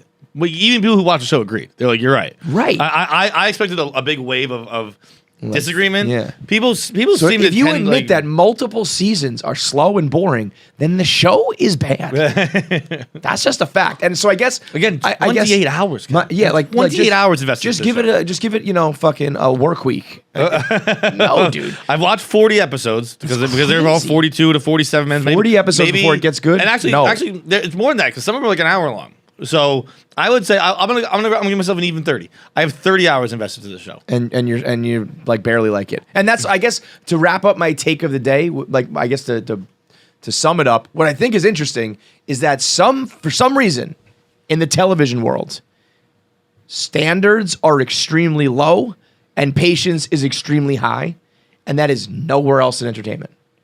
Everywhere else, it's like if I send one bad tweet, people are like unfollow. if you're listening to a podcast for free that is just a couple people shooting the shit, and you're like, this is unlistenable, I'm out.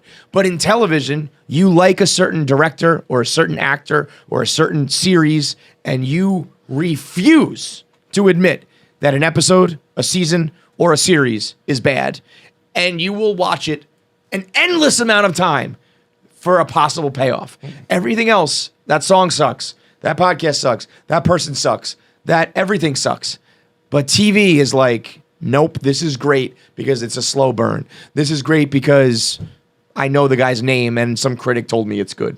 Why in television is there this incredible like loyalty? It's weird. It is isn't it? weird, yeah. But also, like when it turns, it's a lot more violent. True. Game of Thrones. Game of Thrones, yeah. But Game of Thrones was a good point. That final season, we were doing Game of Stools, and I was like, I like the first episode. I was like, that wasn't very good, guys, and people hated me. And I was like, well, the second episode will be good. There's no way they're gonna fuck this up. And I was like, that one was bad too. And I had people. Hang on, I want to. Sorry, what was that episode called? Battle of Winterfell, right? Yes, the dark episode. Yes. Where I was like, it was bad, and I couldn't see anything. And you did your review. Bro, I meant to do this months ago. I tweeted, I fucking forgot about this. This is gonna, hang on, my nipples just got hard. Yep. Okay. Dude, so I tweeted Battle of Winterfell immediate review. 15-second review, here it is. Battle of Winterfell immediate review. Such an asshole, I love it. He's so bad.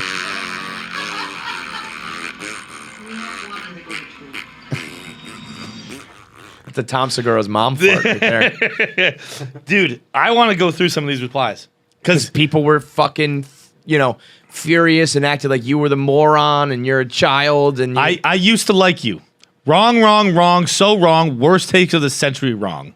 Your replies aren't Your replies aren't great, but have you checked the Reddit? You should. Yeah, my own coworker's probably fucking shitting on me. This one says, that's bait. I'm the biggest nerd out there, but it was that good. like, why is that? Why do people Did you post this just to get attention? Never seen a worse take. unfollow? Freezing cold take.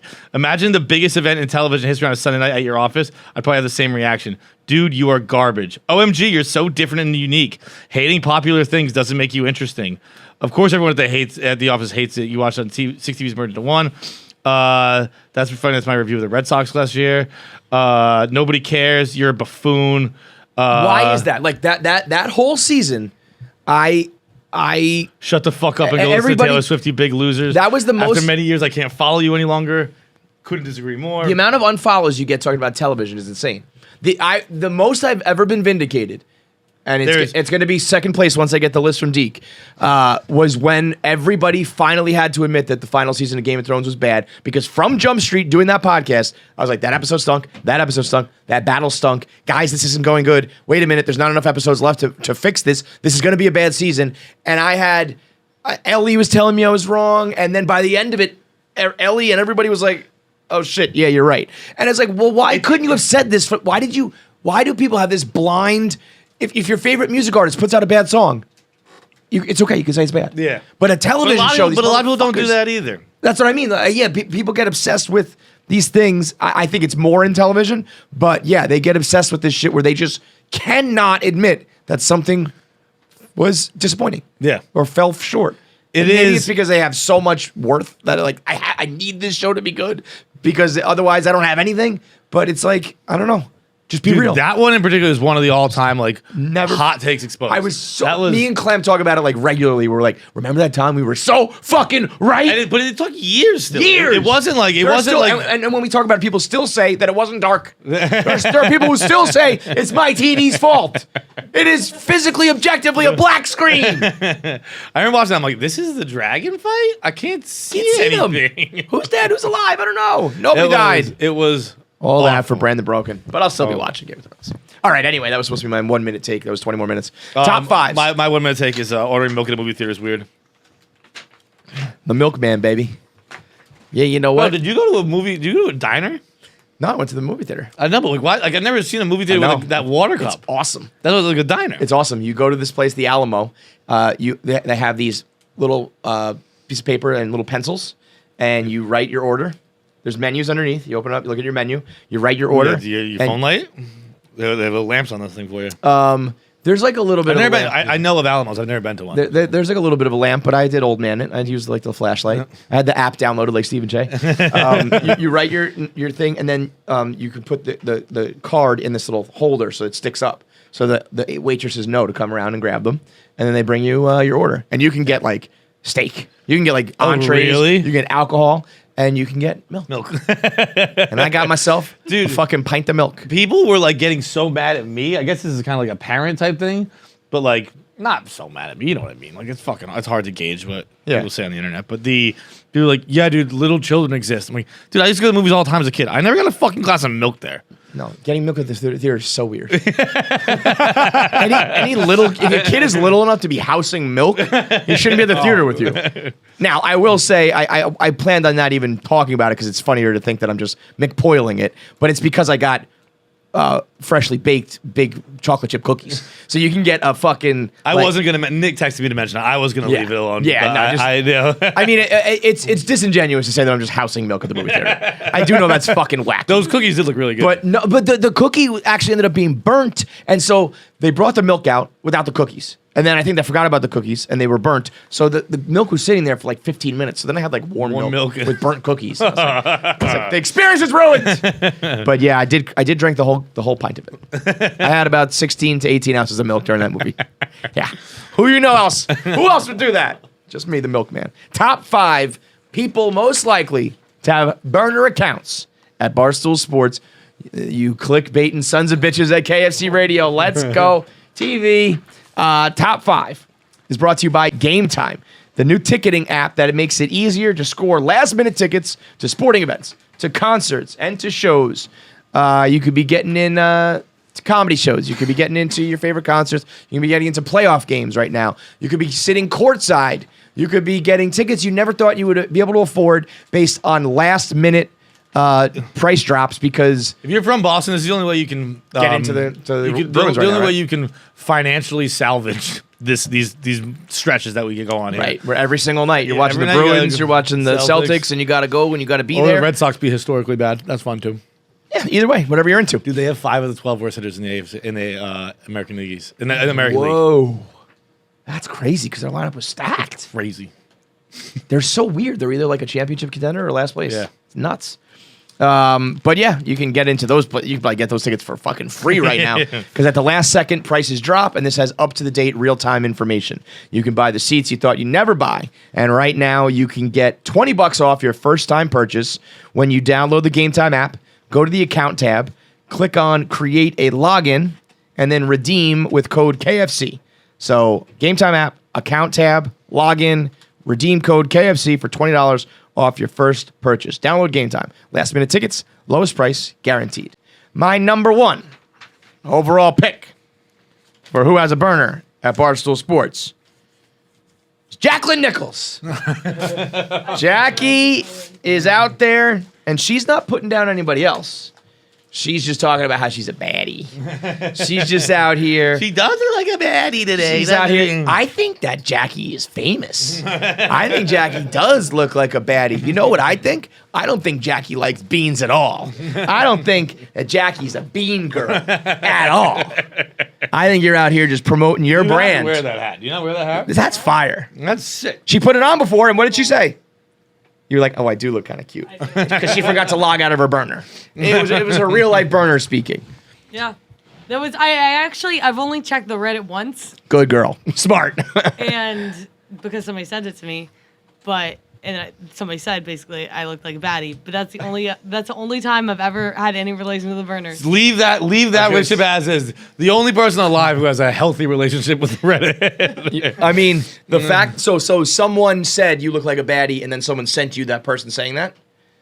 Yeah, it wasn't actually being baddie. It was like Barstool babes, and Oh, shit. But it wasn't. I don't think it was. This is how it When starts. you said that. This is how it starts. All of a sudden, you're left off a Stu Finders list, and all of a sudden, you drop a couple spots this in was the like a year Barstool ago. I Babes haven't- power ranking. And next thing you know, you're out there being like, I think Jackie's pretty hot. I think she should be top of the list. Have you seen her tits? They're great. Then all of a sudden, you're addicted to burner life. It's a I like to slippery point slope. out, I for the vlog, I interviewed Jackie. Oh, I pressed yeah. her this morning I gotta get ahead of that. because I was like, anybody, they said it was 70% producers, and anybody that didn't show up this morning, suspect. Yeah, so I sus. pressed Jackie, and no one who I know is got not so guilty weird. has ever acted more guilty their entire life. That's the Hank. That's the 99% chance. What did you say? What were you? Well, you get very awkward very I got quickly. really flustered and really awkward, and it looks super like I have a burner. And Yeah, that's we'll put it it's in, very but, possible. I promise.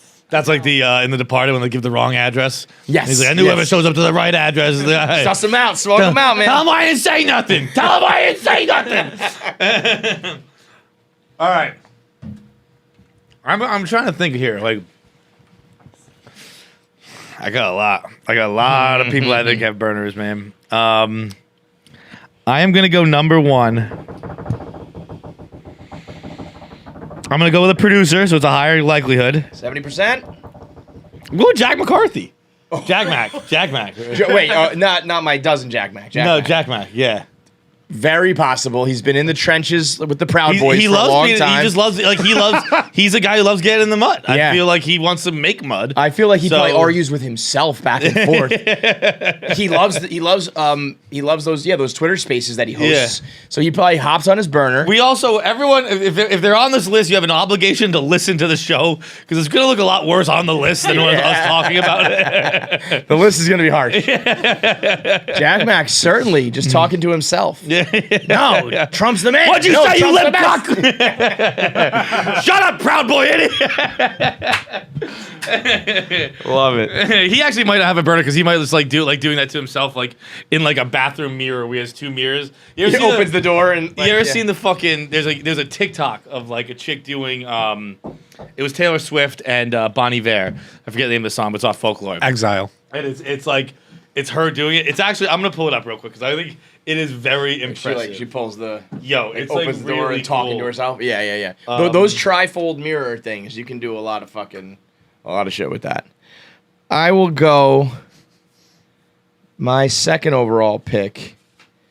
I'm gonna go with Frank Fleming. Yeah. Frank the Tank has been on the internet far too long to only have like one single login on these apps and these accounts. Like maybe Twitter, he's like new to Twitter, but I could see him being on the message boards back in the day. Frank had to be on like metsforum.gov.org back in the day, and he had like Bernard Gilkey Lover 24 versus like Dave Magadan fan, and then he was like arguing with all these people. He's just been on the game. He's been in the game far too long to only have one login on these things. He forgets passwords, logs in. All of a sudden, he's got multiple things working. There's no way Frank has only been just one man on the internet. I'm on to you, Fleming. Too much man for one man.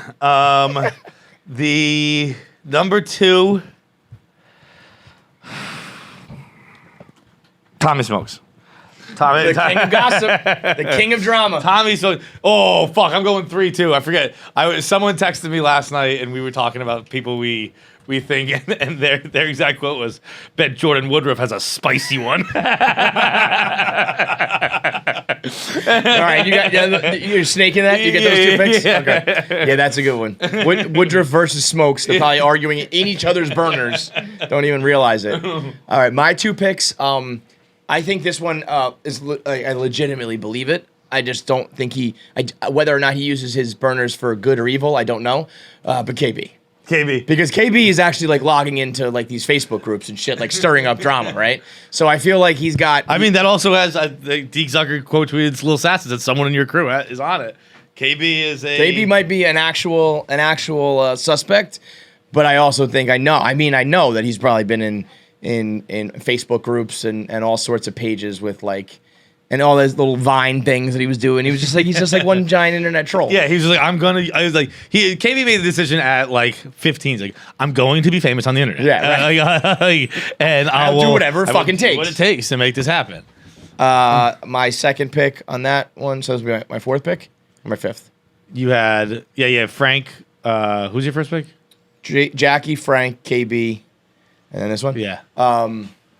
Quiggs. Quiggs is dark web guy, deep dark web internet guy. Again, whether or not he uses it for good or evil, like I feel like he uses it to like scam Bitcoin and shit like that. Like if you can use your burners for the hustle, like all good. It's when you're trashing other people that's the problem. I feel like Quiggs right now, the same way that like, you know when you when in a movie you open up like someone's safe or a duffel bag and they have like 15 passports and $25,000 cash and a gun ready to go. Like Quiggs has that on the internet. He's like, do you need a personality from America? Do you need one from the United Kingdom? I got a username from Africa. I got a white guy, a black guy. I got a young girl. I need to know, who do you want to log in as? I got a pedophile. All right, final pick. No, I got 2 more. Oh, yeah, okay. Yeah. I got, we'll go 1-1. So that was your 4th pick, right? So we'll go 1-1. Yep. I am going to go number 4. I mean, I know you take the dog. No. Yeah. Nate Dogg. Nate Dogg. I was going to take Dave 4.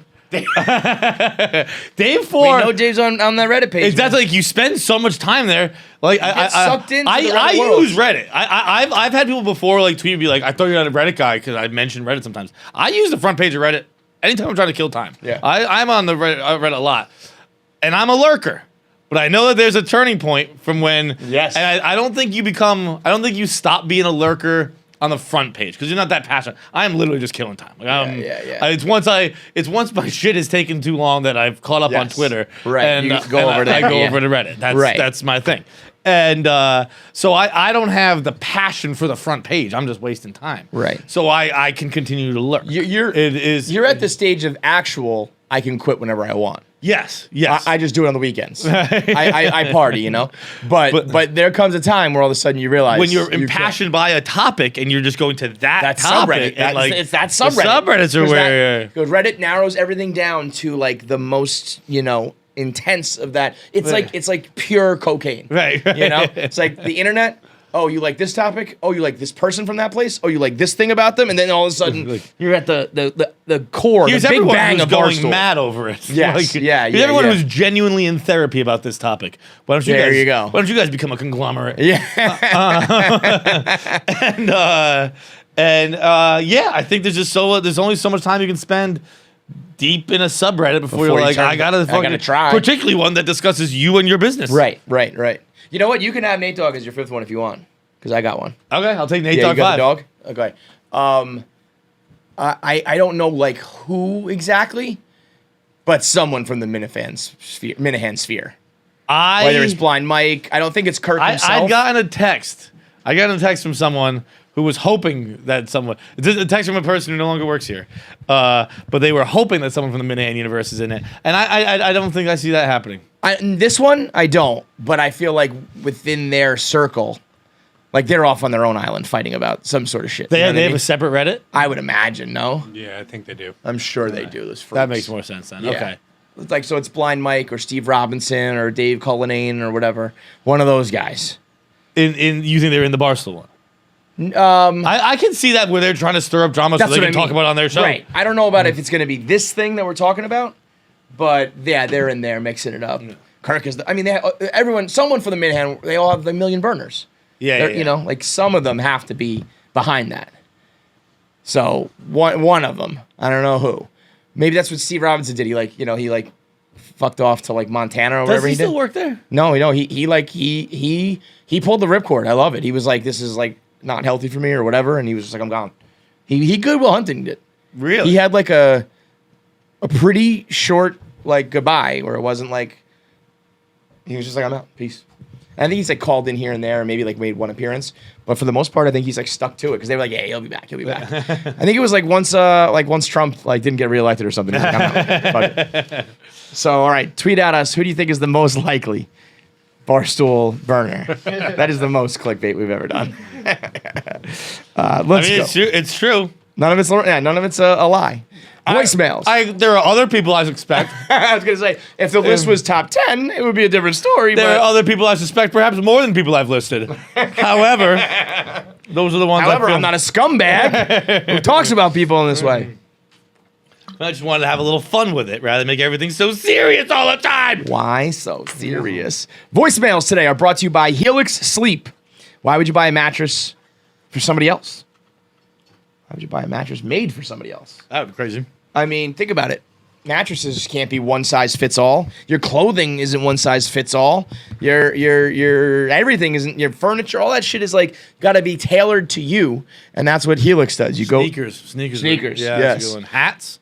Yep. Sweaters, Adjustable hats, sizing, all that T-shirts, shit. It's not just like clothes or socks. All of these things. Mittens. Well, socks are kind of one size. Nope, not one size fits all. They're not. But There they're are kind sizes of socks. But they're like They're bigger. They're like size 4 to 14. It's a broader size, but it's a size. Fact. So Helix will. 3-fingered gloves. What's that? Is that a thing? Yeah. Those exist? So you can have a more grip. For a penguin? Yeah. I have ski gloves like that. Really? Yeah. Huh. Cool. But Helix. Hockey skates. Helix makes you take a quiz. Helix makes you take a quiz. That just takes Car 2 minutes, and it determines what sort of sleeper you are, so that you get a mattress that is firm or soft or big or wide or cooling or Ski heating. poles. Ski poles are No, different sizes. They're all bunch of things that have more than one size. You got locked in on winter sports. Yeah, you did. You're on a heavy ski mountain phase right here. Bathing suits. You can be a plus size sleeper. You could be a hot sleeper, a cold sleeper. You could have a bad back. You need spinal alignment. All of these things that result in aches and pains when you don't address them. Boats. And Helix Sleep will let you take the quiz to make sure that the mattress is matched to you directly. The Helix Midnight Luxe mattress, maybe, because Parachutes. that's got a little medium. Parachutes are. Nope. Younger people, you have different sizes, Yeah. different weights. They shouldn't really. I've gone. Why skydiving. wouldn't a small person still just have a big ass parachute? It's just like more safe, just like Voltage extra low. parachute. But you get bored. Once they pull the parachute, you get pretty bored up there. Oh yeah, that's right. It's like the free fall is fun. Then you're like, all right, we're just kind of going really slow now. How long does it take? The free fall is probably like Minutes? I think fuck no. I think the first time I ever did it, the free fall was very short. It actually sucked. No, the slowdown is. Oh, minutes. the slow. Yeah. Oh yeah. Yeah. Minutes. And you're kind of like it's Like almost you're like parasailing at that point. I was gonna say you've ever tried parasailing. You're like that sucks. Like Yeah, I'm in an just ocean. I don't. The views aren't changing. can't even see I don't anything. see anything. Right, This is right. boring as shit. Go to- Parasailing, one of the worst top sports, not sports, but pastimes or whatever you call it. and Hobbies. especially like if you do it like in like the Caribbean where it's just a guy with like a fucking boat and a string. Yeah. It's like this is. Go to helixsleep.com. HELIX sleep.com/KFC. Get $200 off your mattress plus 2 free pillows with that custom mattress at helixsleep.com/KFC. Voicemails. What do we got? Hey, KFC, Fights, Jackie, Nick, everybody behind the camera. I got a little situation and a question for you guys. So my girlfriend just left town. She's gone for 30 days. She's rafting the Grand Canyon. She has no cell service, nothing. I will not hear from her at all for 30 days. Bro. And I am wondering, I know you guys aren't in a relationship, but you have been. if you were with someone and you had that freedom, absolute complete freedom, zero contact by that person for 30 days, what are you doing? Having sex with someone else. 30 days, dog? 30 days, no contact? That is enough in the modern era, in the modern world. Your girl should be like, we're on a break. You can fuck somebody. Like you have a hall pass till I get back. 30 days of no contact? In this day and age where it's like, text me when you leave, text me in 5 minutes. Where are you going? What are you eating? Where are you doing? Did you go to the bathroom yet? Did you drink this? 30 days, nothing? You gotta get your dick wet, bro. You were basically just the dude in fucking Office Space. Like, if you had $1 million, what would you do? Two chicks at the same time, man. Absolutely, bro. Dude. It depends on what relationship you're in and what, how basically like crippling is your girlfriend. But that level of freedom, that could kill a man. Yeah. That's like the bends you go up too fast on scuba diving. You go from lockdown in a relationship to freedom, and it's like Rumspringer or whatever they say. Yeah. Like, you'll just drink yourself to death. Bro, I've had 24-hour fucking R&R breaks where I woke up in houses. I was like, where am I? Am I in America? Like, I don't even know what the fuck happened. I remember when I was married, I would get the occasional day off, night off, weekend off. Even when times were good. You could be in a good relationship and still want a weekend to yourself where it's like, I'm gonna eat disgusting. I'm gonna put porn on the big screen. I'm gonna fucking. No, I would never do that. No, but you could if you want. You know what I mean? I have crazy. done that, but yeah, That's crazy, baby. I like it right here. It's technically on the big screen. Yeah, bro. If I could fucking tape it to the tip of my nose, I would. It's all about like what you don't have to do sometimes. I'm not gonna go see my mother-in-law. I'm not gonna go to do that couple date. 30 days is too long. Like the 24-hour, the weekend away, that's like I'm just sitting on the couch. Right. 30 days, you'd have to come up with some things. Shit. Well, you have to have sex with someone else. Dude, I told the story on the show. If I left someone for 30 days, I'd be like, I don't expect you to be faithful. I wouldn't be allowed. I wouldn't expect to be allowed. I'd be like, well, I can't go for 30 days. Oh, yo, I have a paramour. Do you know what would happen if a boyfriend said, I'm going away for 30 days and you can't contact no contact? That girl, guess what? She's coming on the trip with you. She's like, guess what? It better be the fucking American military who's taking you, because otherwise I'm coming. Yeah. And guess who will be tracking you one way or another through my burners on the internet and GPS accounts and shit. I mean, there are very few girlfriends who are going to be cool with a 30-day no money back guarantee. I mean, that's something that out of all the stereotypes, I believe to be the most true. There are girls who want to get rid of their boyfriends and be like, get out of my way. I just want to like have a girls' weekend or whatever.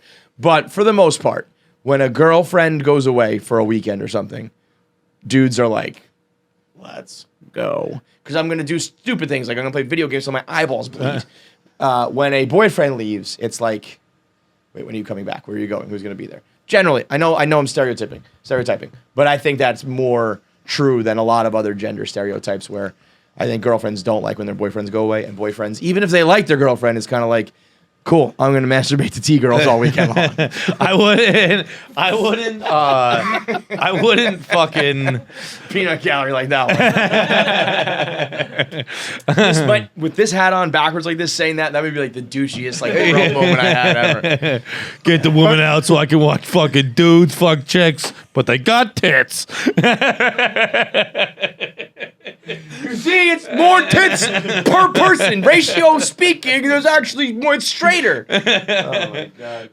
But I wouldn't even want a weekend away. I would want like a Tuesday night. Yeah, that's where true. It's like, yeah, because there are times when you come home from work and you're just like, oh no, I just wanted to do nothing. Right. And now I got to do this. Yeah. Yeah. But I told a story on the Shab interview, and it when I was on vacation with my dad recently, and my mother went on a vacation on a separate. She went on a separate vacation. Yeah, she did. Your mother. And they had it was a guys trip and then the girls trip, and the girls trip left later than the guys did.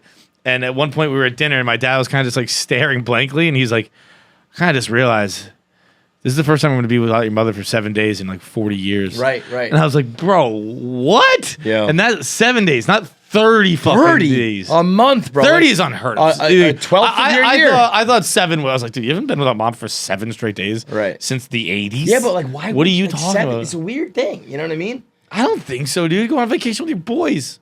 Not like like a 7-day plus vacation is usually like a honeymoon. Yeah. You don't go away with the boys for 7 days. You go away with the boys for like a weekend. Yeah, he's going. You know? He's done a lot of ski trips 7 and shit, days but yeah, is I guess a that's lot, like, man. I fucking nuts, yucks. itchy, dude. Oh, by the way, real quick, before we get to the next voicemail, shout out to the Borg. Oh yeah, The dude. blackout rage I gallon. forgot about that. I like how I said my balls. Have you drank a Borg? No, I never have. I You just drank a learned Borg? about it. Is it? You knew what a Borg was? I read Blackout it. rage gallon? Yeah, yeah. You knew before this? No. Yeah, neither did I. Is this? Do those guys make this up, or that's a thing? I know it's a thing. Okay. Because at least unless I all get of their friends were replying to me, like Right. I got enough replies that people what is it? This guy tweeted Saturdays are for John Feidelberg, written on a gallon of like a gallon. John like a milk gallon. Feidelborg. John Feidelberg. Oh, I get it. now. Yeah. I didn't see that. I didn't read that part. I just thought it was your name. And I was like kind of like whatever. And then someone said like it's a bad day to be a Borg.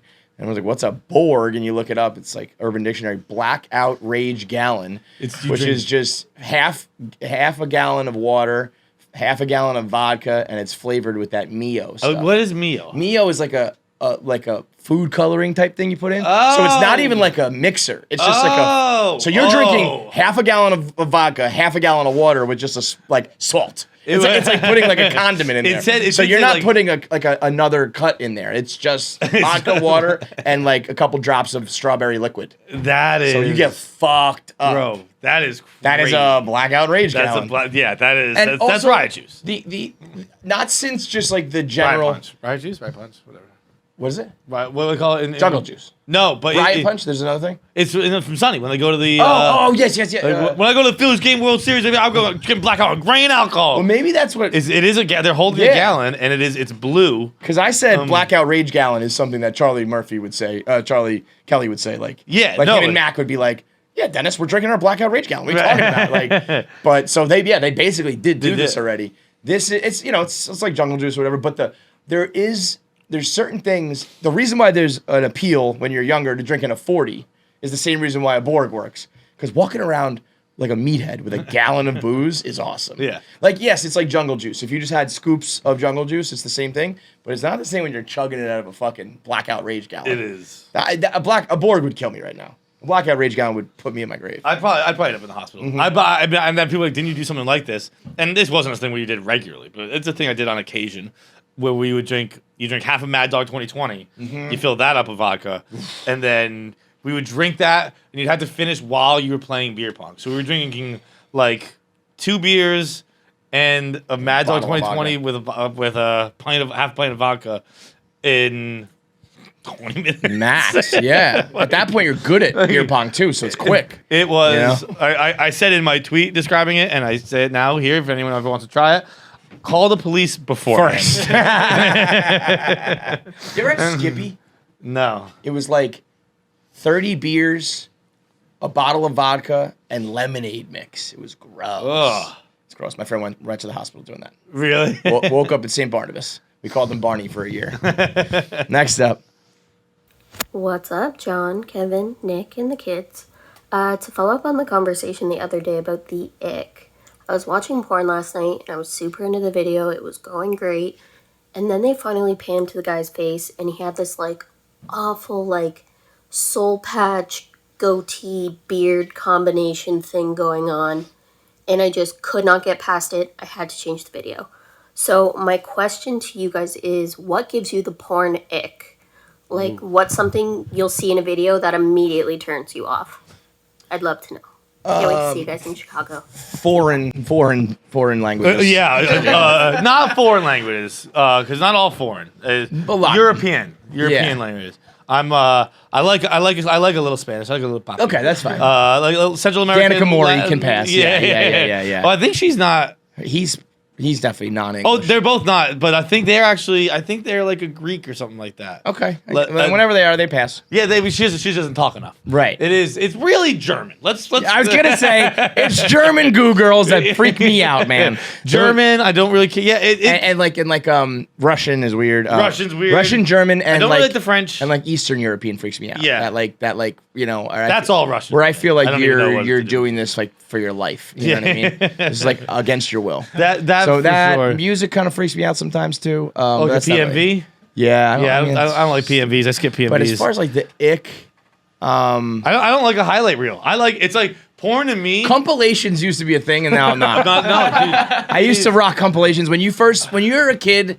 I don't know when you guys did it, but when you first understand the world of coming on a girl's face, you're like, let me watch all of these. Let me watch every one on the internet, and then you do it or you get around it. You whatever. That's one of those things that once I feel like you've had your fill of that, it's like I don't need to do that. Yeah, like it's gonna be in your hair, it's gonna be in your eyebrows, it's gonna be a whole thing, and it's cool, but it's not cool enough for all that. So it's almost like I just want to know that I could if I want to, and you're down, but you don't have to do it. You down, Rad? Okay, fine. Yeah, but yeah. So the compilations. That's a word I think I've only ever read. Yeah, Like compilation hearing is a very compilation out I've loud. said it. I've said it a lot of times. Timer too. I've said it into my Verizon remote control.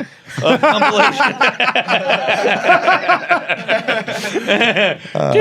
Compilations. As soon as I hear my mom's car pull out of the driveway.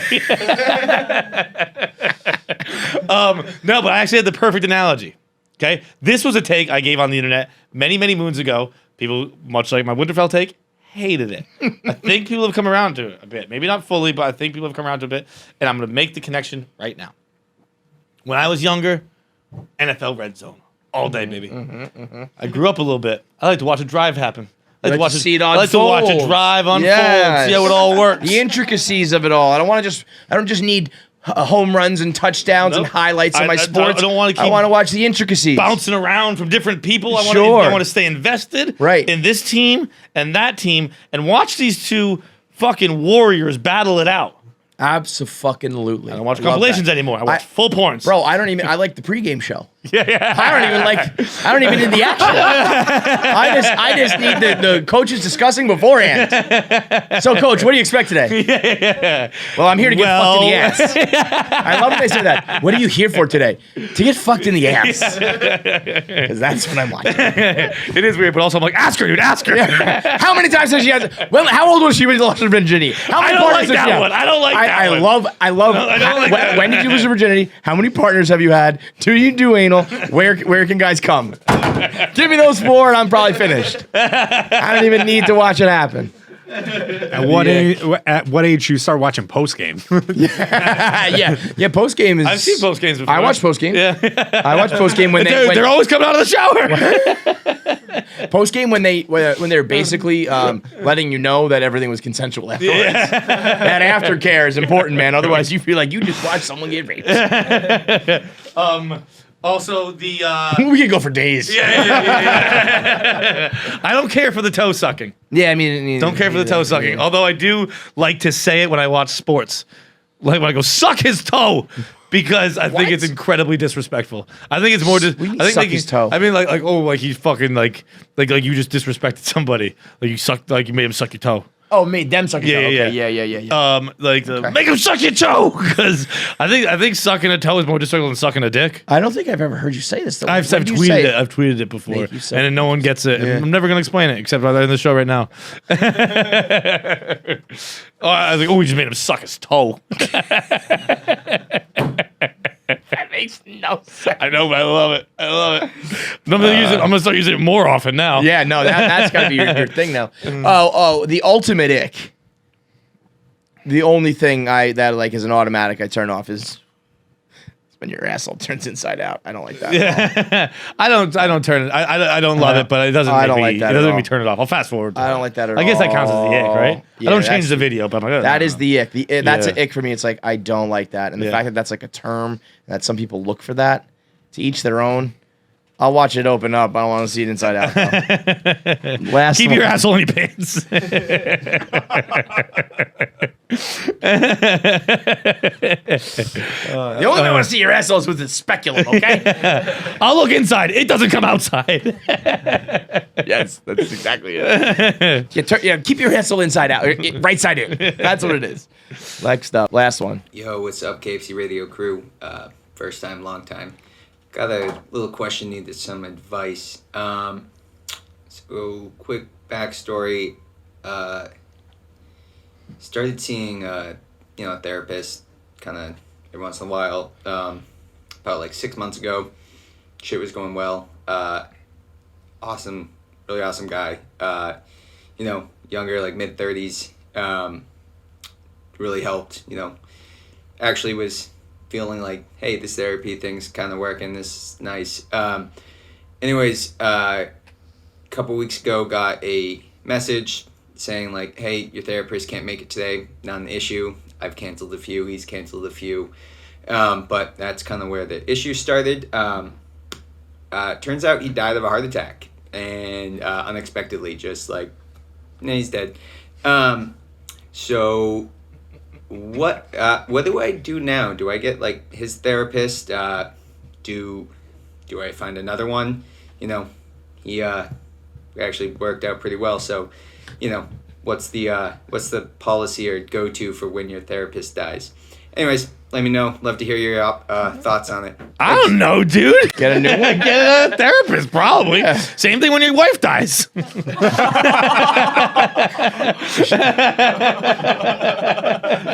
You know what really would have been a home run if you said kid. Would have brought the fucking room to a screeching halt. Yeah, I mean, yeah, you just make an option. Do I not want to live like Les anymore, or do I want to get another one? I don't know. I would be like, this is a sign. I'm not doing this anymore. Because it is kind of like losing a spouse where it's like, I can't go through the whole process again. I can't start dating again. I'm too old for that. You know what I mean? I got to get back out there, test out this another one, find another one. It's like being a widow where it's like, you'll never live up to my one true love, Yeah, yeah. You'll never Dude, did I ever tell you that story? Every time I read that book, where it was all done in lists. Really good book. It's an interesting book. And it's literally one of the saddest things I've ever read. Like just this. So the whole story is told through his to-do lists. Mm-hmm. And so every morning he has a to-do list, and it works. You somehow get it. It's a very quick read. I forget what it's called. It's like 21 Truths About Love, maybe, or something like that. Mm-hmm. And so on his to-do list one day is like, get the fucking casket or something like that. And you know that she's dead. Yeah, right. Yeah. But the list is his wife, her husband died, and then she met him and they got married.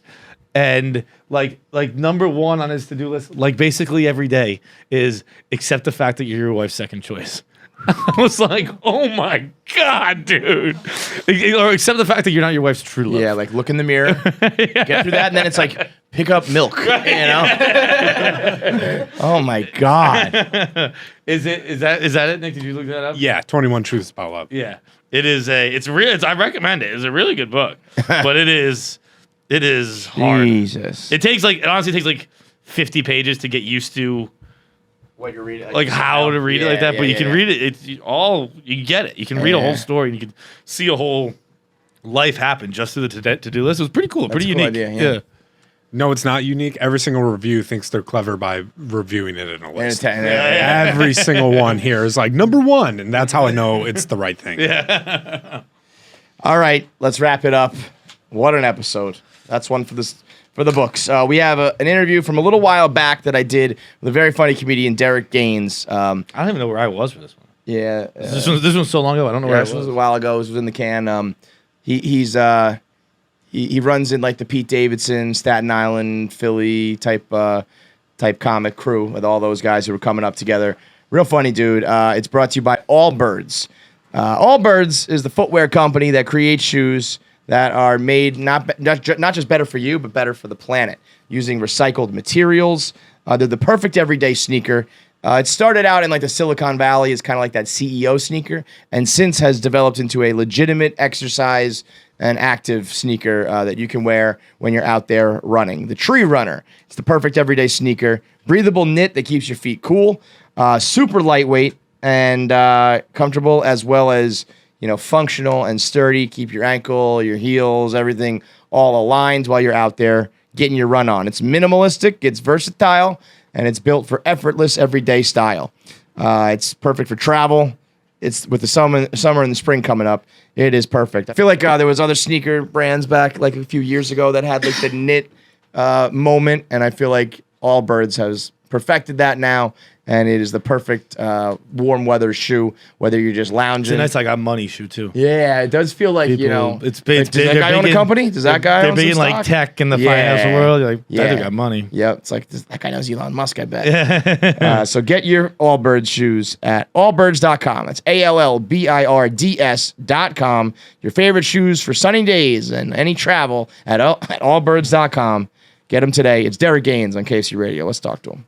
Be a janitor in the morning. 'Cause I that's- used to have a day job to support this, and I used to clean up cops. I used to work on the Garden State Parkway and New Jersey Turnpike as a janitor. So I used to clean up toll booths and little toll plazas and shit. So imagine you bombing and then got to go to work in the morning and clean up cop shit with a bomb on the top of your head. So the only way to make that better is you have to do good at night. Yeah. You got to kill somewhere if you got to go Get clean the up fuck out shit of the this next day. yeah. Yeah. Dude, that might be the most like you deserve it story I've heard. I was a janitor. That is. I used to be a But you know what? janitor. That's one thing. That's one thing. Being a janitor is fine. On the Turnpike and the Garden On the State, Turnpike. good Lord. Here was the epiphany. This is when I wanted to quit. Like I always wanted to quit, but I was like, all right, the quit's coming in the next couple months. True story. I'm cleaning the Garden State Parkway. Wait, what age are we? How old are we at this I had to be like, what, 24? Okay, so 5, 6, whatever years in the game. Because like, I already had left Philly. Okay. Because I did 5 years in Philly, and then everybody was like, yo, you good. You probably go to New York. Okay. Get nice. So I was like, how am I going to support this New York dream and this New York rent? Well, shit, I'm going to have to work on the that's the only job. Because, my like I said, I didn't get a degree. I dropped out. Yeah. So I was like, all right. So this is all on me. So I got a union job paying me good money. It was $21.75 an hour, but it was still that's not a being turn your nose janitor, up out. Yeah. Right? But I'm cleaning the toll booths one day. And I'll never forget it. I'm cleaning one, and a white Ferrari was coming through. It almost hit me. And I jumped out the way. And I look in the car, it's Missy Elliot. Oh, shit. And I was like, my God. And I just went, oh, shit, Missy. She didn't hear me. Yeah. She didn't see me. She just smoked off in that. And I was like, yeah, I want that. Yeah. I was like, we need to switch those I was spots. like, this right here is almost got hit by the queen of hip hop. Like, man. This is no. I'd rather see her and tell leaned her. into that one. I Maybe should've- catch some dollars real quick. But in my Sue head, Missy that's Elliott. funny. Yeah. I should have did it, but in my head, I was like, what if I could just meet her at a party and be like, yo, I was cleaning Like, the booth funny one story. day. Yeah. And but now, I'm doing comedy and all that shit. So so I was like, yeah, it's time for me to quit. Make sure you subscribe to KFC Radio on YouTube to get all the video content. Subscribe, comment, like, and make sure you turn on the bell notifications so you know whenever new video content drops. I want to say something, but the video has to be faster. That's it.